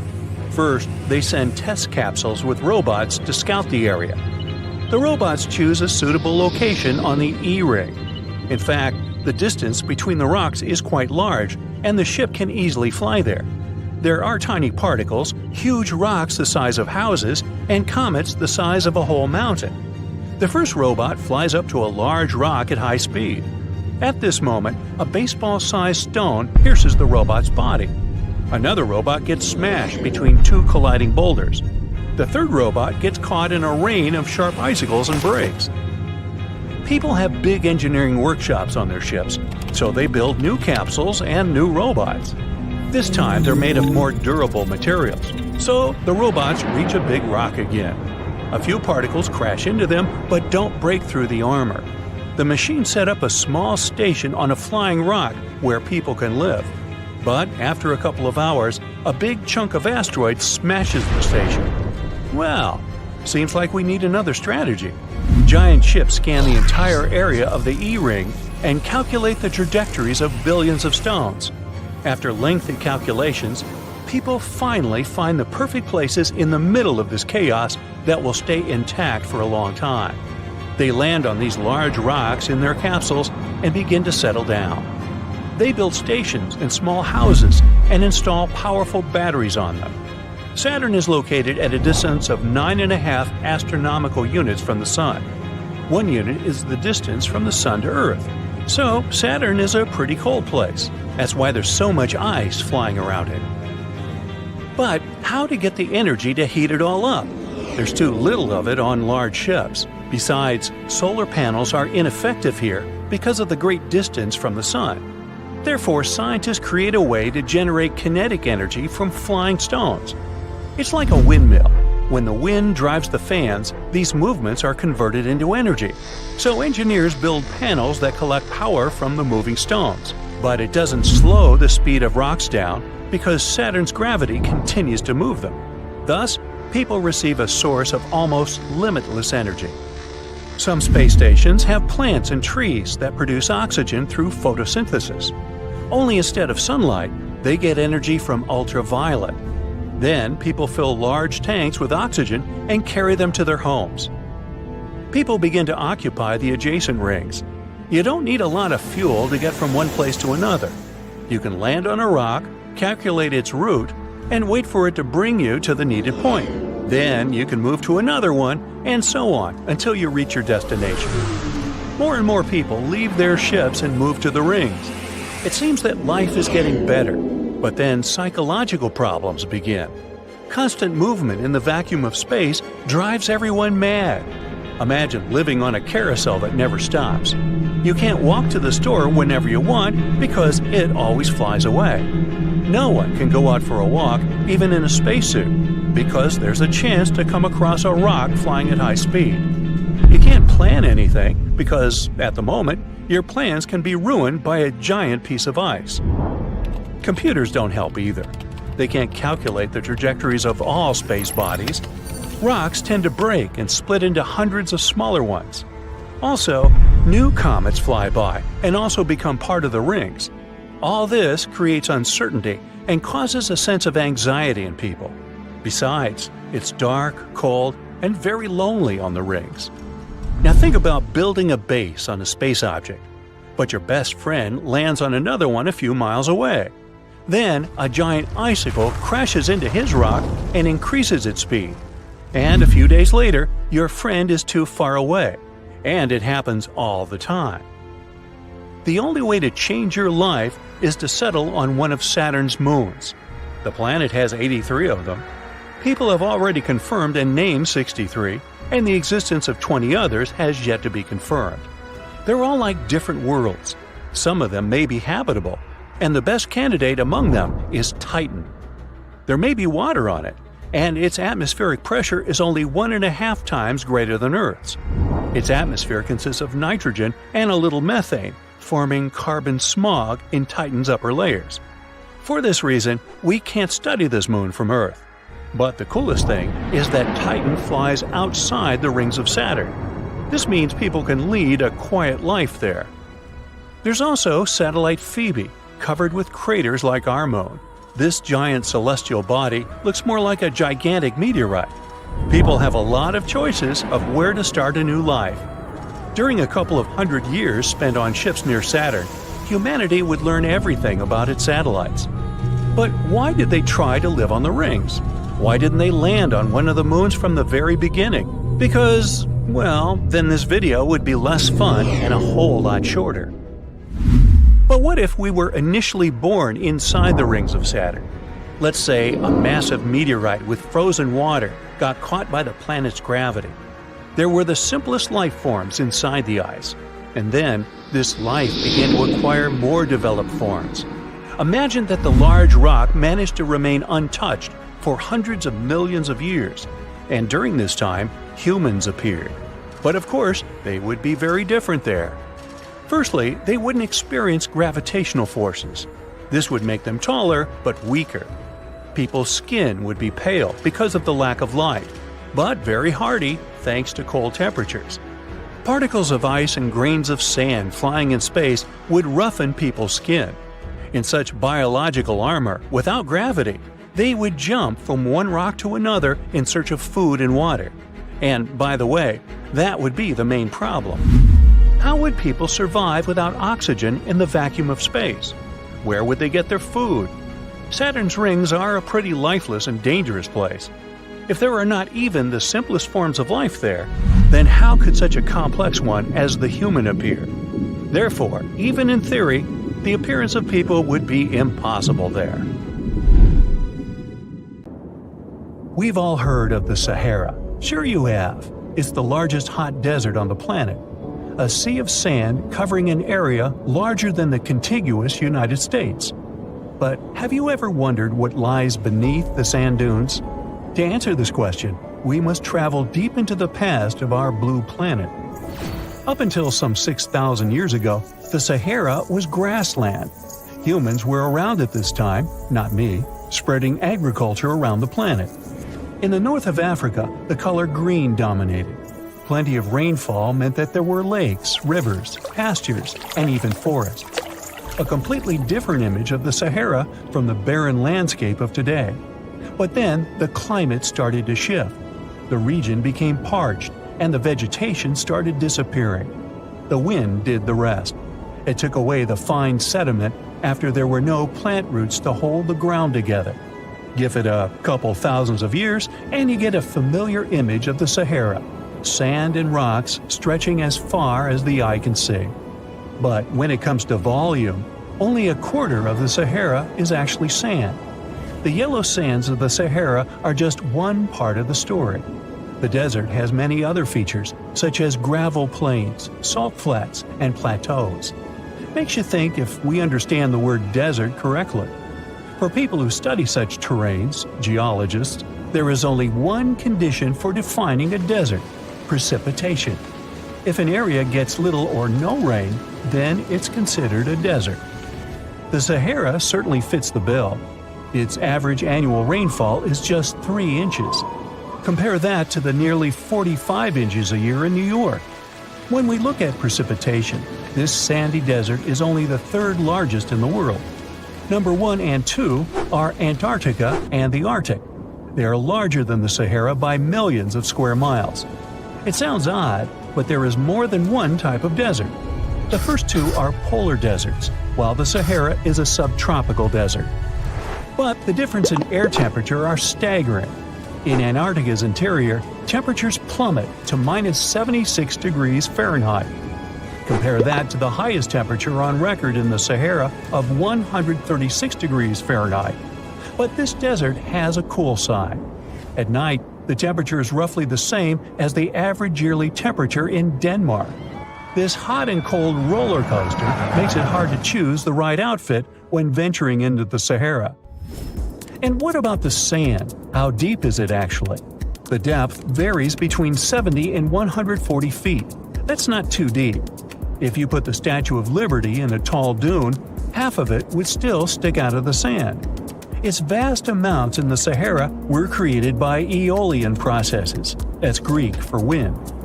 Over time, it blows and shapes the surface of the earth.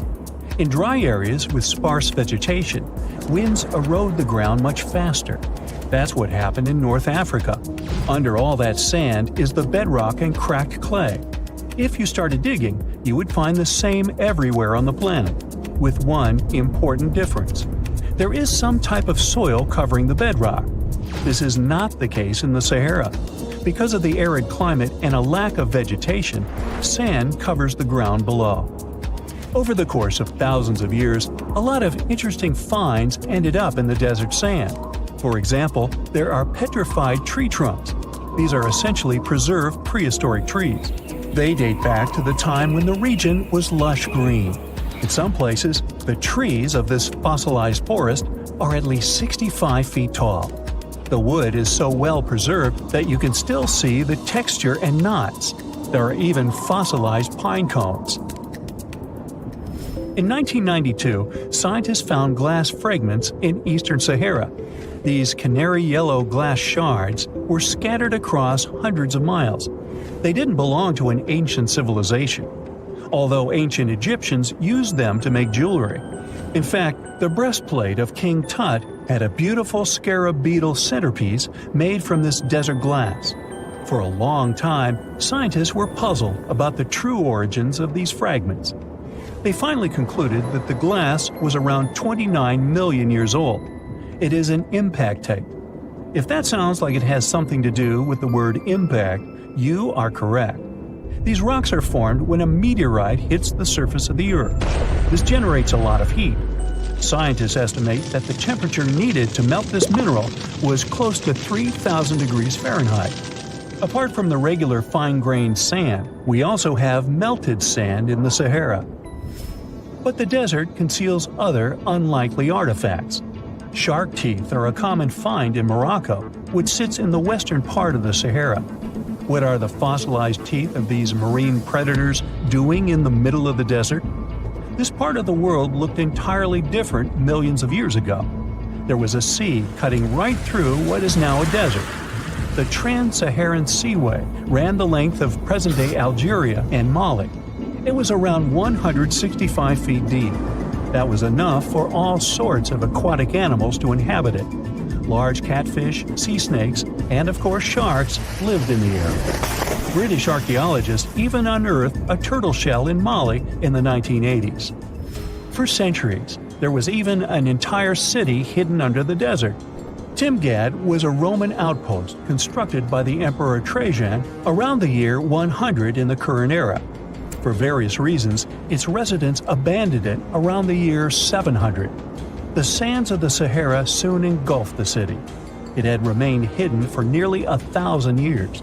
Then, in the 1700s, a Scottish explorer started digging out the city. His team first uncovered a sandstone triumphal arch 40 feet high, similar to the ones we can see in Rome and Paris today. An amphitheater soon popped out of the sand, and it was followed by well-preserved statues of Roman emperors. The Scotsman's find was so impressive that no one believed him at first. It took 2 more centuries for archaeologists to fully excavate the city during the 1950s. The site covers a surface as large as 10 polo fields. The ruins reveal the full mastery of Roman city planning. All the streets meet at a right angle in what is known as an orthogonal grid. You can find the same layout in modern cities such as New York. Historians estimate that during its heyday, 10,000 people called Timgad home.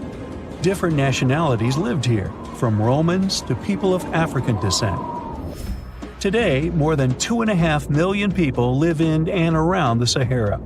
They are spread across 11 countries in total, and their living space is growing.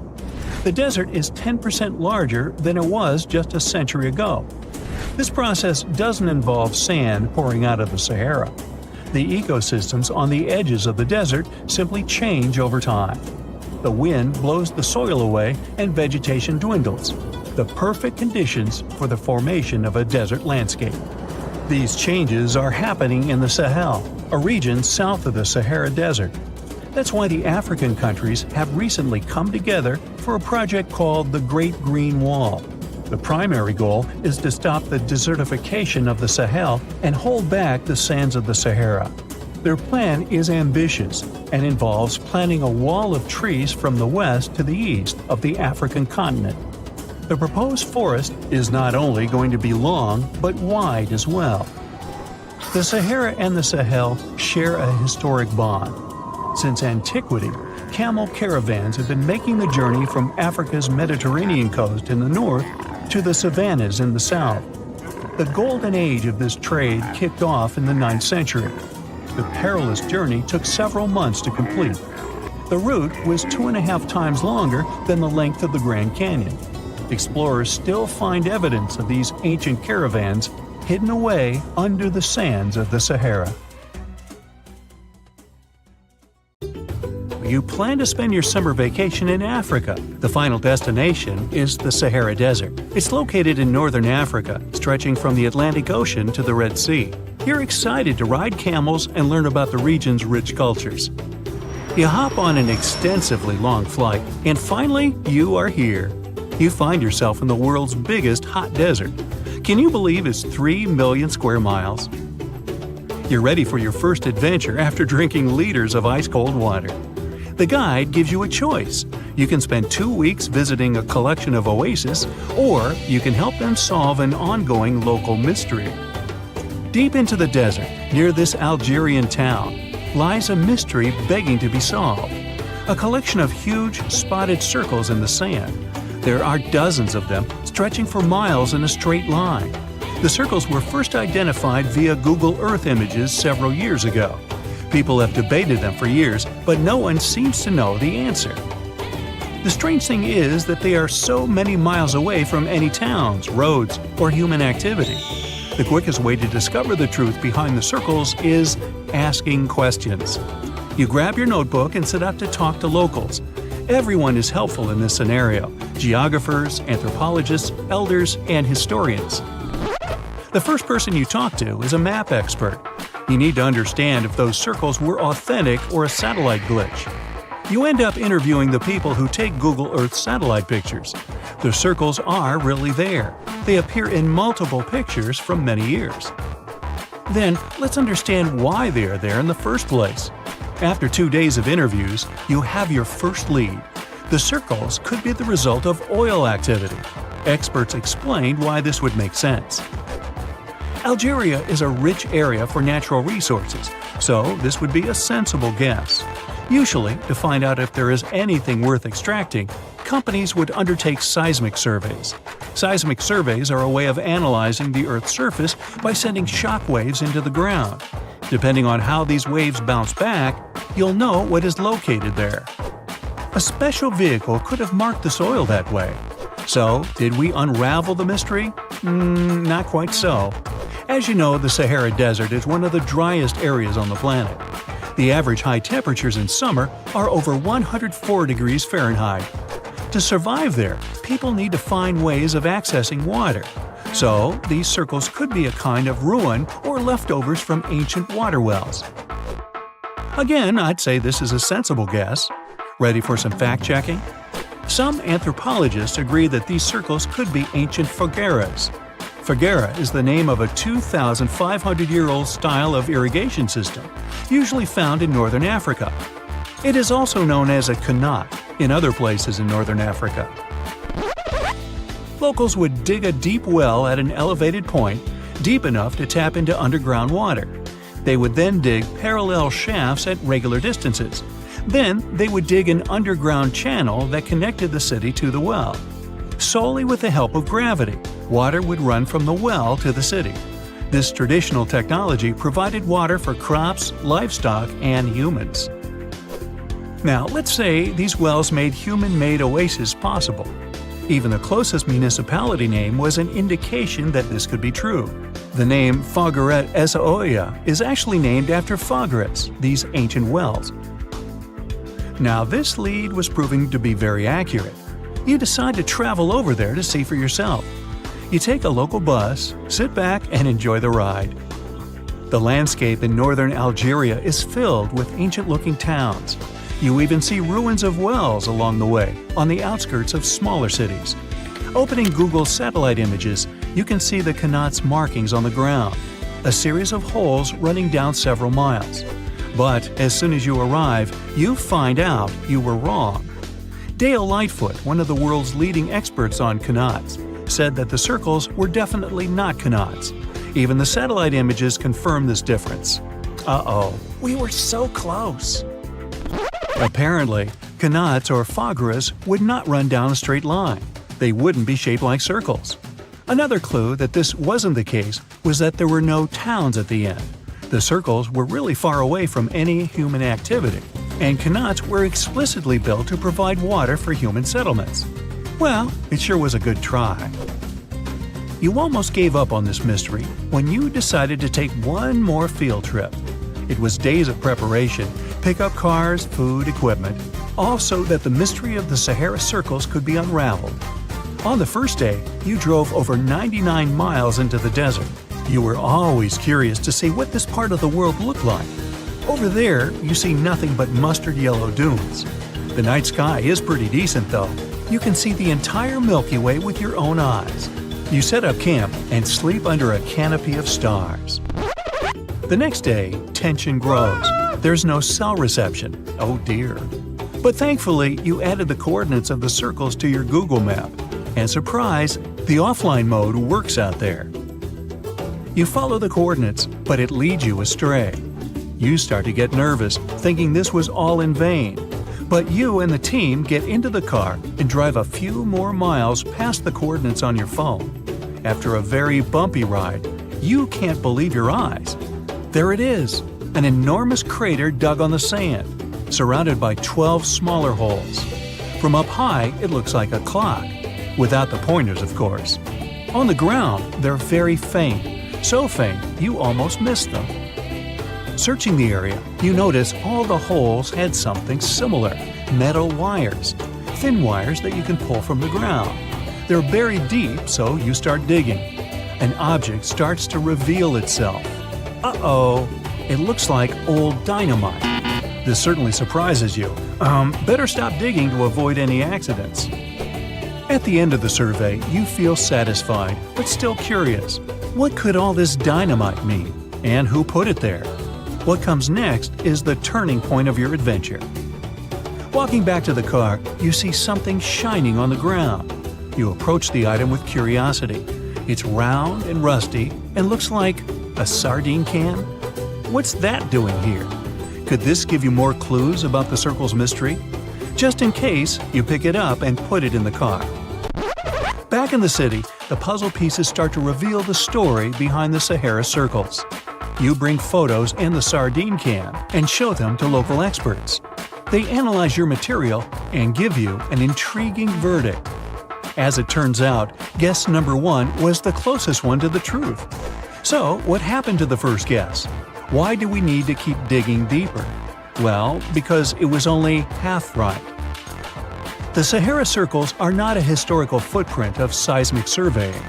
Back when the circles were made, this technology didn't even exist. But they sure are related to oil exploration. The dynamite-filled holes were an old method for oil searching. The circles are the leftovers of surveyors looking for resources underground. And the sardine cans? Well, they were left by the workers who held explosion works. You gotta eat, right? According to the model of the can, this happened more or less around the 1950s and 1960s. So these circles aren't even that ancient. More like modern ones, if you ask me. Well. Hope you are glad you tagged along and helped unravel this mystery. See you in the next mystery-solving adventure. You find yourself in Africa, land of unique wildlife, home to a great variety of cultures and languages, and, first and foremost, host to the world's largest hot desert, the Sahara. It's daytime, and you are thirsty for some water and shade. You've been walking for days, trying to find one of those precious-looking oases. You feel you're near, but the horizon just keeps stretching and stretching. Your mind is tired, and your body is feeling all the heat. It's like you've eaten a full plate of hot pepper and then some more, judging by how much you're sweating. And when I say hot, think 100 degrees Fahrenheit hot, on average. No wonder this is happening. After all, you find yourself in the world's biggest hot desert. Now, I say hot desert since the biggest deserted landscapes are actually the cold ones, located in Antarctica and the Arctic. Icy Antarctica's frozen desert is more or less the size of 1 million LAXs.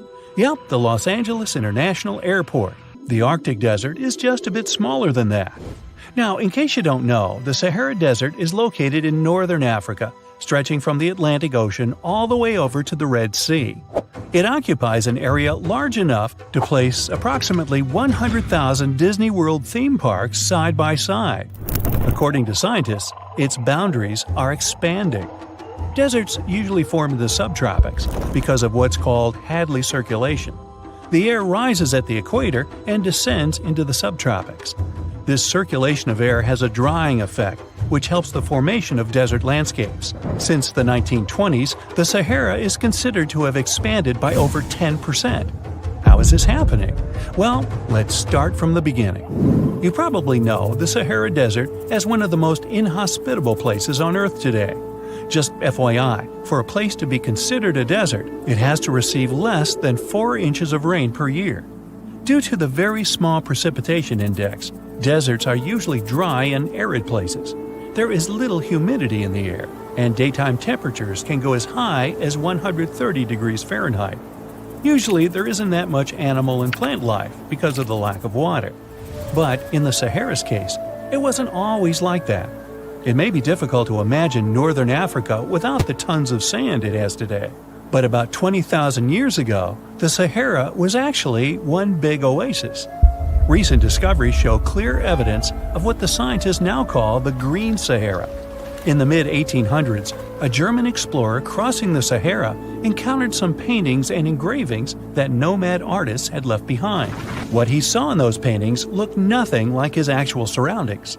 Instead of an arid landscape with only camels and desert vegetation, the rock paintings depicted jungle animals like giraffes and hippos. There were even images of livestock and grazing animals such as cattle and sheep, something that seems impossible for modern-day Sahara. Artists usually draw what they see around them, so this finding really intrigued the German explorer. The drawings were so detailed that the artists must have had close contact with those animals. You can find this rock art spread out in the northern part of the African continent, from western Sahara to Saudi Arabia. Geologists soon took a keen interest in this and found the first clues to what this could mean. They have been able to confirm that, in fact, northern Africa was once much wetter. They found evidence from nearby deep-sea sediment off the coast of Mauritania. Sampled cores of underwater sand and mud, known as Saharan dust flux, show geologists that, indeed, a green Sahara was possible. The more dust is blowing off of the desert and into the bottom of the ocean, the drier the climate in the region. The sediment cores show that there was much less dust, only half as much, coming off northern Africa during the humid period. This period has to do with Earth's natural cycles. Normally, the Earth rotates at a tilt of 23.5 degrees, but this angle is not consistent and changes over time. Earth's tilt is responsible for the amount of sunlight each hemisphere receives. It affects several ecosystem functions on the planet. During the time of the Green Sahara, the Earth received between 4 and 8% more sunlight than it does today. So when the Earth tilted about 20,000 years ago, the northern hemisphere received more direct sunlight, which affected humidity levels in the region. As the northern hemisphere got warmer, this affected monsoon activity, more specifically the West African monsoon. Monsoons are wind systems that affect a region's rainfall index and humidity levels. As a part of the globe gets warmer, it allows for more air to rise. It combines with the wind to draw moisture up into the atmosphere. Little by little, northern Africa also became wetter. The increased moisture made the Sahara so wet that there were actual bodies of water in the region. As vegetation grew, the plants held onto moisture better than bare sand could. There is evidence of natural basins throughout the Sahara and lakes so big they would fit all of the U.S.'s Great Lakes inside of them. Archaeologists uncovered evidence of vibrant societies in what are now arid areas. It looks like ancient cultures were able to take full advantage of the African humid period. According to researchers, the human population peaked across the Sahara about 9,000 years ago. There are traces of fireplaces, hunting tools, fishhooks, and even mounds of fish bones. Records show that there have been over 230 green periods over the span of 8 million years. Solar radiation is always changing due to natural orbital cycles. That's why Earth will most certainly see another green Sahara moment. It might be thousands of years from now, but it will happen. The same way the Sahara turns green, it turns yellow again. Let's put it like that. All it takes is a significant axial tilt and a few years of readjusting. However, another phenomenon is calling the attention of scientists now. Recent studies by the National Science Foundation from the University of Maryland show the Sahara has expanded 10% over the past 90 years. This phenomenon is called desertification, which literally means fertile land turning into desert land. The Sahara Desert is now advancing into the semi-arid region of Sahel. In 1950, this region was home to 31 million people. Today, its population is over 100 million people.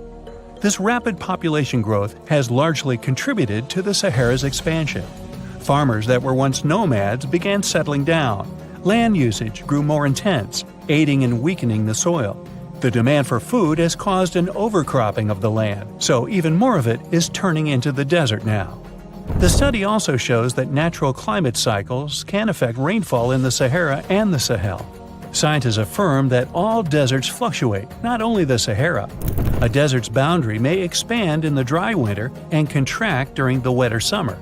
South of the Sahara lies the Chad Basin. It is a natural body of water that now serves as an indicator of the Sahara's expansion. The Chad Basin is located in the region where the Sahara is advancing southward. An atmospheric and ocean expert from the University of Maryland explains that rainfall has reduced greatly in the entire region. Due to reduced rainfalls, there is less water across the entire basin, and even Chad Lake is drying out. Just like the Sahara, the Atacama Desert in Chile, deemed the world's driest, is also expanding. It is located north of the city of Santiago, and its southern border is expanding toward the Chilean capital. Because the climate is getting drier and drier here, the city of Santiago risks turning into an arid or semi-arid region itself. The once fertile valleys of local rivers that lived on agriculture and livestock for many generations are losing their revenues as Chilean land is turning into a desert. Since 2010, Santiago has received only a third of its annual rainfall. Outside of the city, farmers are digging holes in search of blue gold, or simply put, water. The situation here is very similar to that of Sahel. So tell me this. Were you as surprised as I was to find out what has been happening in the Sahara region? Feel free to share in the comments below. The desert welcomes you with challenging conditions of abandoned environments and extreme temperatures. Hey, some of us would prefer dessert, chocolate over sand and rocks. Oh well. Just like cactuses and camels, buildings have had to adapt to these conditions. Here are some examples of astonishing structures in deserts. These structures are called earthships. They're located in a New Mexico desert town. A large community of like-minded people lives in them. What's even more interesting is that the location of these buildings is registered as dumpsters.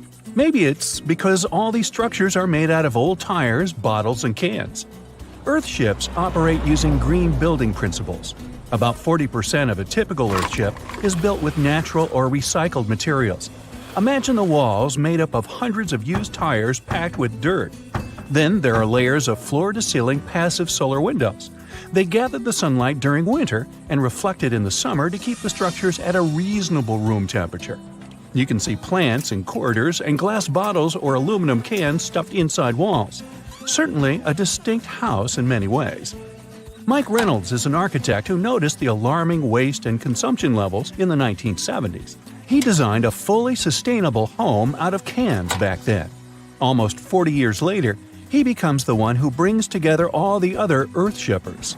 Reynolds drove a Mercedes, but it ran off of the vegetable oil he picked up at fast food restaurants in town. A standard 2-bedroom, 2-bathroom earthship costs about $250,000 in this town. Yet there are earthships like Dobson House that can cost as much as $1.5 million. If you do it yourself, with family and friends, you can eliminate the cost of labor, and it becomes relatively less expensive. Let's assume you're really going to build one. Where can it be? Well, anywhere. Earthships currently fit in the cold, dry air of Canada, as well as the hot and humid climate of Haiti. This is the Mirage Mirror House. It's an installation set in the Southern California desert. Mirage opened in 2017 as part of a contemporary art exhibition. It's composed of mirrors. This minimalistic structure blends with the environment around it. The doors, windows, and openings have been removed to create an amazing experience. What you have in the landscape is reflected back to you. How's it made? With mirrored surfaces. At night, the distant lights refract from the mirrors. In the daytime, the sky is transformed into banks of clouds. There's no fixed scenery in this house.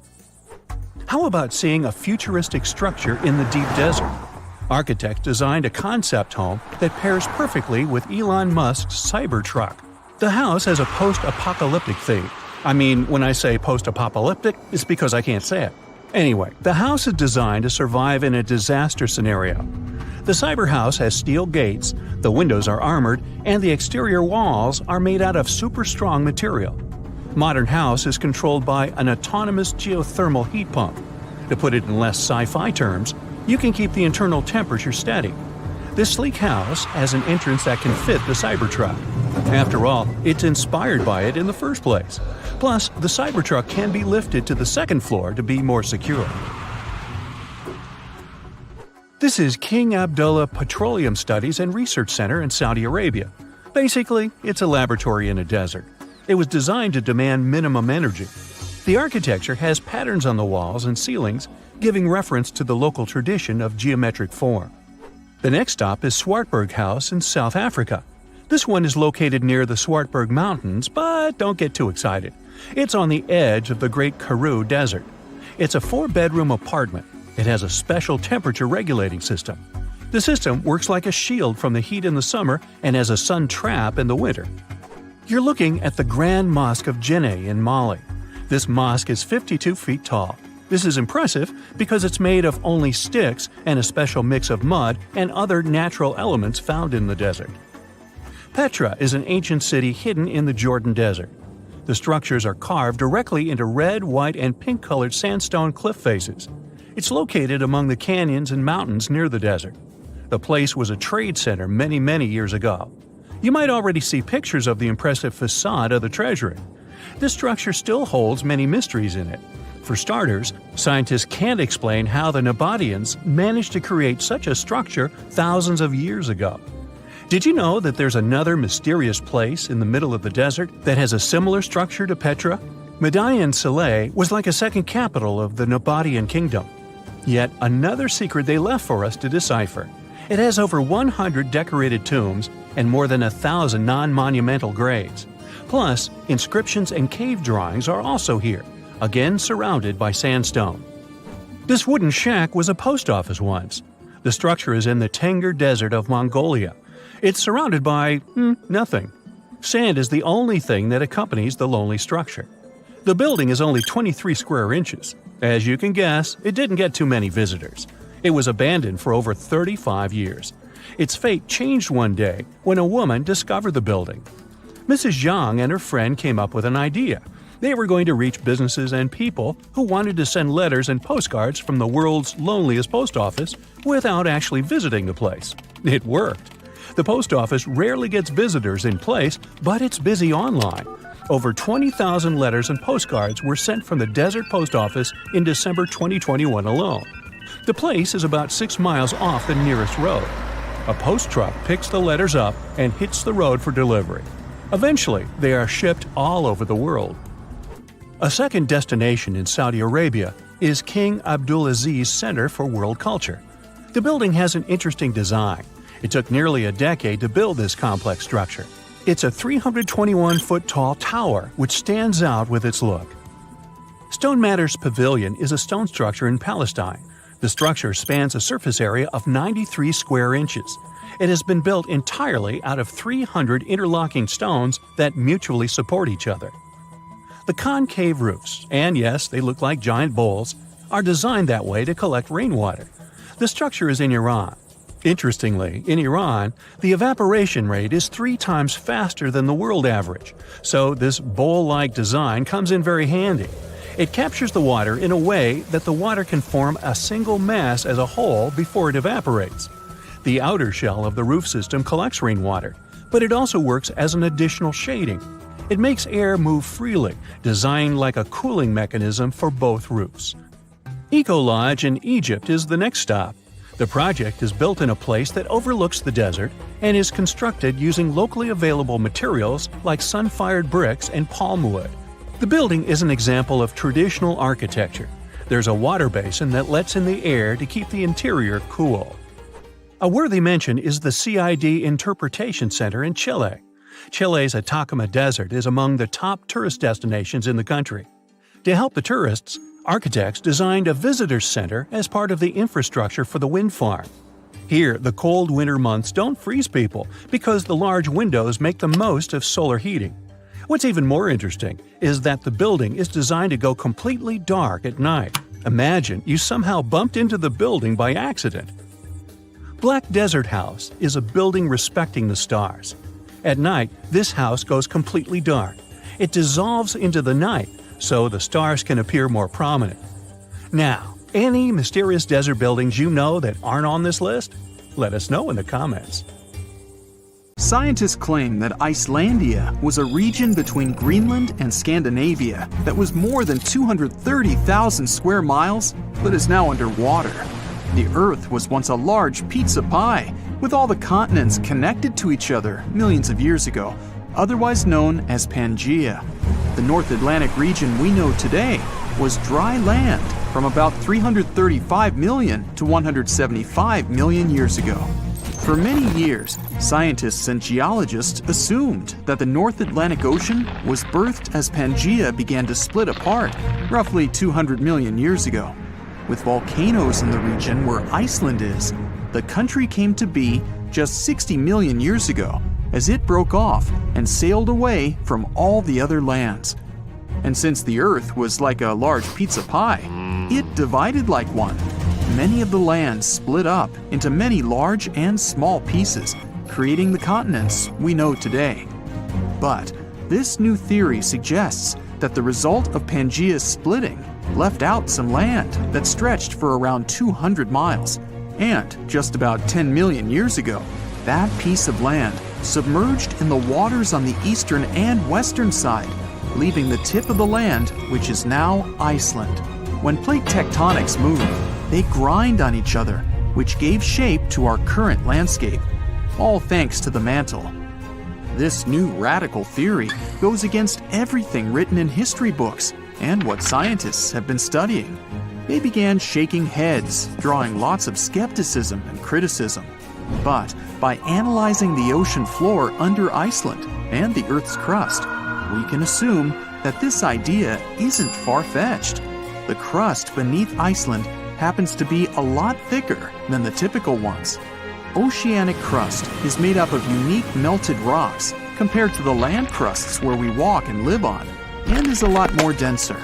The thinnest layer on Earth is the crust, where life takes place. It's essential for water, growing food, gathering natural resources and minerals, and breathing in oxygen. It sinks below to the bottom, but right above the Earth's mantle. It also refreshes itself, since it constantly gets recycled into the mantle and back up. This is why the rocks in the oceanic crust are around 25 miles thick, compared to just 5 miles anywhere else. This is also reasonable given that it's in a hotspot for volcanoes. Magnetic surveys of the ocean floor show layers of molten crust in stripe patterns. Also, given the fact that the Earth's magnetic field changed its polarity over millions of years, it played a role in shaping the foundation of our landscape. But there isn't any concrete evidence to prove this new theory just yet. One of the first steps is to start digging the ocean floor near Iceland. Zircon is a very sturdy mineral that can last for billions of years despite erosion in the Earth's crust. By taking samples and studying them, researchers can estimate the geological age of the continents. This will make sure the crust is oceanic, which is thicker, or continental, which is the regular crust we walk on. This isn't an overnight project and would come with a hefty cost. Another way is to do seismic surveys that can measure echoes conducted on research ships. Drilling holes miles deep in the crust can also help with the research, but this would cost more than studying the zircon minerals. Some fossilized plants unique to both Scandinavia and Greenland might prove that Icelandia was once on the surface and possibly scattered with trees. It wasn't a cold land as it is today, so it may have had forests. But scientists still haven't found fossil evidence of animals common in both lands to suggest anything. But maybe time will tell. The theory goes deeper, which suggests that there was a greater Icelandia. with Iceland, Ireland, Britain, Scandinavia, and Greenland all in one microcontinent. It could be a destination of winter enthusiasts and great for skiing. It could be possible to connect Canada to Greater Icelandia by train over the ocean, which would open up the economy even more. Iceland is around 40,000 square miles, which is already quite big. And if the Greater Icelandia was present today, then Europe would be a completely different continent. Many theories are circulating about other possible hidden microcontinents around the world. Scientists aren't certain of the possibility of Icelandia's existence, but if all the studies conducted were done correctly, then the theory could change everything we know about Iceland and the North Atlantic Ocean. And this could pave the way for other sunken microcontinents around the world. Another theory out there is that New Zealand was the tip of a lost subcontinent, even bigger than Icelandia, called Zealandia. Studies show that it's separated from the supercontinent Gondwana between 79 to 83 million years ago. Scientists claim that it's the thinnest and youngest continent discovered underwater. Craton is a core rock that acts as the main foundation for most continents. It's at least 1 billion years old, but the continental crust that makes up Zealandia is just half of that, which makes it quite young. That means some Craton is missing, even though it holds some leftovers of older rocks and parts of the mantle. They're estimated to be as old as 2.7 billion years old. Scientists did some studies on the zircon crystals from New Zealand and found out that they're as old as 1.3 billion years old. The rest of the continents are more than 3 billion years old. Scientists studied the composition of the rocks in the bottom of the ocean around New Zealand. They're made up of silica and granite, which are found in continental crusts. The ocean floors mainly have magnesium and iron-rich rocks. They're also thicker and higher than regular ocean crusts around it. They conducted some studies and collected magnetic and topographic data to see the link between the Tasman and Coral Seas in the Cato Trough region. This is the narrow strip between Zealandia and Australia. Satellite data tracked tiny faults in the Earth's gravity to map out the crust of the ocean floor surrounding the area. They saw the mass that makes up Zealandia quite visible and almost the size of Australia. Even though the signs are there, this doesn't prove anything. It's possible that there are a bunch of microcontinents which all split apart when Australia broke free of Gondwana. Back then, the supercontinent was made up of South America, Antarctica, Australia, Zealandia, Arabia, and the Indian subcontinent. New Zealand is already not the biggest country out there, but if the theories are correct, then Zealandia will be 6 times its original size. Mauritius is a young island that's only a few million years old. Just 1,200 miles off the coast of Africa, it's believed that the tiny island came to life around 9 million years ago. The underwater volcanoes in the region spewed out so much lava that it formed the land today. But scientists found zircon rocks that are more than 3 billion years old. It may also be part of a continent submerged underwater called Mauritia, which is just a quarter of the size of Madagascar. The zircons they found were embedded in solid rocks and not just in the sand, which may rule out that they just washed up on shore from another continent. Some scientists are still not convinced. They suggest that discovering rocks that stand out from the other typical ones brought by an eruption could skew the scientific community to this theory. But just like how Icelandia could be part of Greater Icelandia, Mauritia was once called Rodinia, which consisted of India and Madagascar.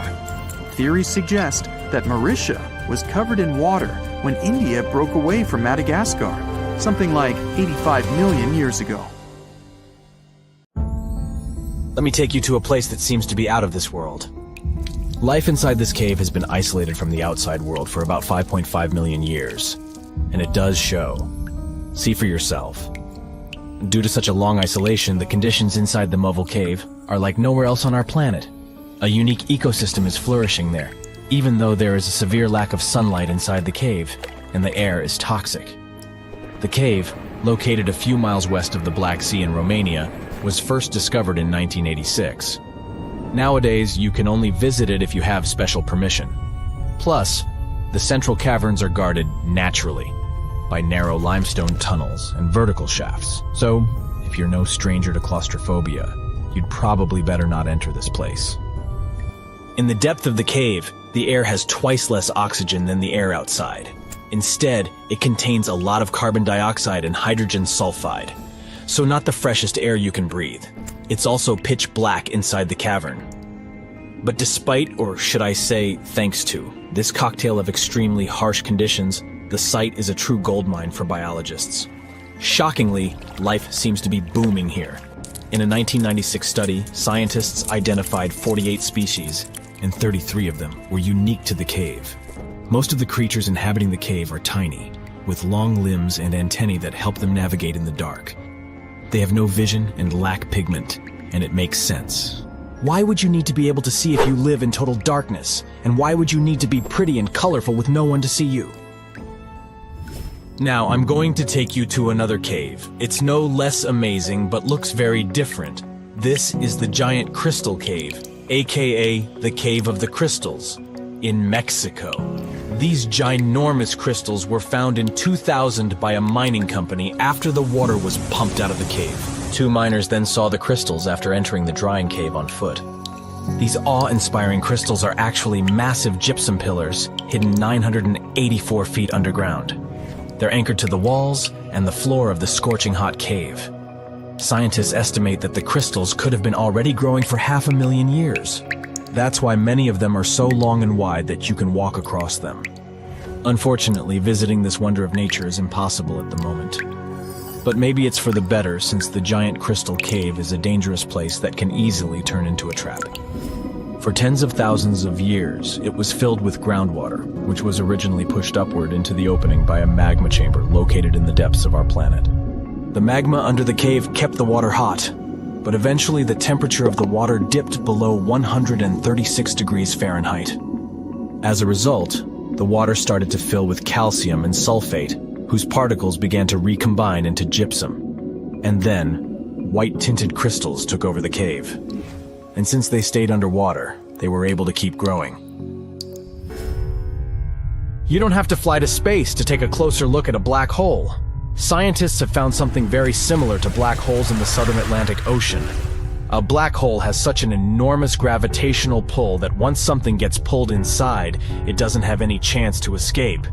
Even light can't get out of a black hole. But ocean black holes seem to be almost as powerful as their space relatives. But instead of catching the light, they do the same with water. Ocean eddies are massive whirlpools that spin against the main current. They usually swirl billions of tons of water, and most of them are larger than a city. These whirlpools are so powerful that nothing trapped by them can escape. But the scariest thing is that you might not even notice heading into one of them. These things are so huge that you won't spot their boundaries until it's too late.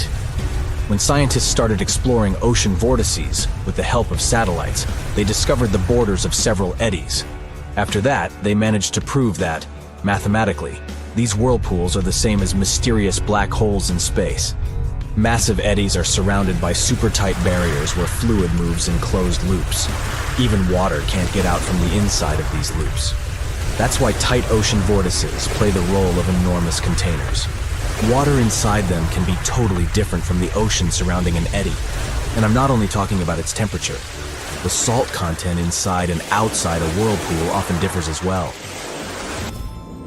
On the thin Curonian spit splitting the Baltic Sea from the Curonian Lagoon, there is one of the most bizarre places on Earth.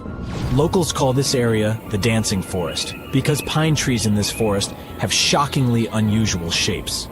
They twist in spirals and circles along the ground. There are some theories why it could be happening, of course. Some people claim that huge amounts of positive and negative energies once clashed in that spot. More down-to-earth individuals believe that the reason is geological. Sandy soil in the area is too unstable to hold trees growing upright. The most popular is the idea that strong winds blowing from the water influence the shape of the trees. In any case, experts haven't come to the final conclusion yet. Look at these underwater crop circles. For the first time, they were spotted in 1995, close to southern Japan's coast. Local divers called these 7-feet-wide structures mystery circles. The enigma had been plaguing many minds for almost 16 years until the culprit was finally caught. Imagine the researchers' surprise when it turned out to be a male pufferfish. The fish needs a bit more than a week to build one circle, and the aesthetics are obviously crucial. A male is swimming inside the circle, digging valleys in the sand with its fins. But that's not all. The fish also use shells and corals to decorate particular parts of their circles. This whole build-a-circle thing has a practical purpose as well. The way a male fish swims pushes the sand toward the center of the circle and creates a mound which later serves as a nest.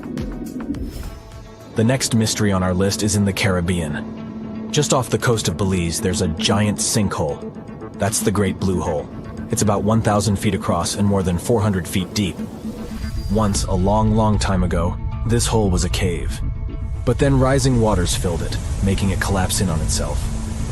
The deeper you'll descend into the Great Hole's crystalline waters, the darker it will become. You'll see tons of stalactite-filled caves there, but entering them is extremely dangerous, unless you want to get hopelessly lost.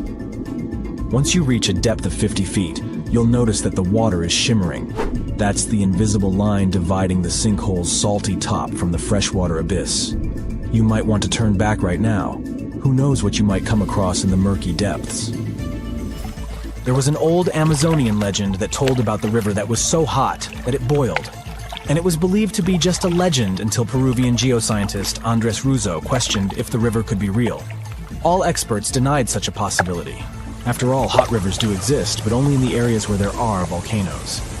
As for the part of the country mentioned in the legend, there are no volcanoes in that region. But Andres Russo was too dedicated to give up. And in 2011, he finally located the river from the legends. The water in it was indeed steaming hot. Its temperature was 186 degrees Fahrenheit, not boiling, but pretty close to this point. But what shocked the researcher the most was the size of the river. One could think that the almost boiling water was the result of the activity of an underwater hot spring. But thermal pools are always small, while the river is 20 feet deep and flows for almost 4 miles. This is the only river of its kind on our planet.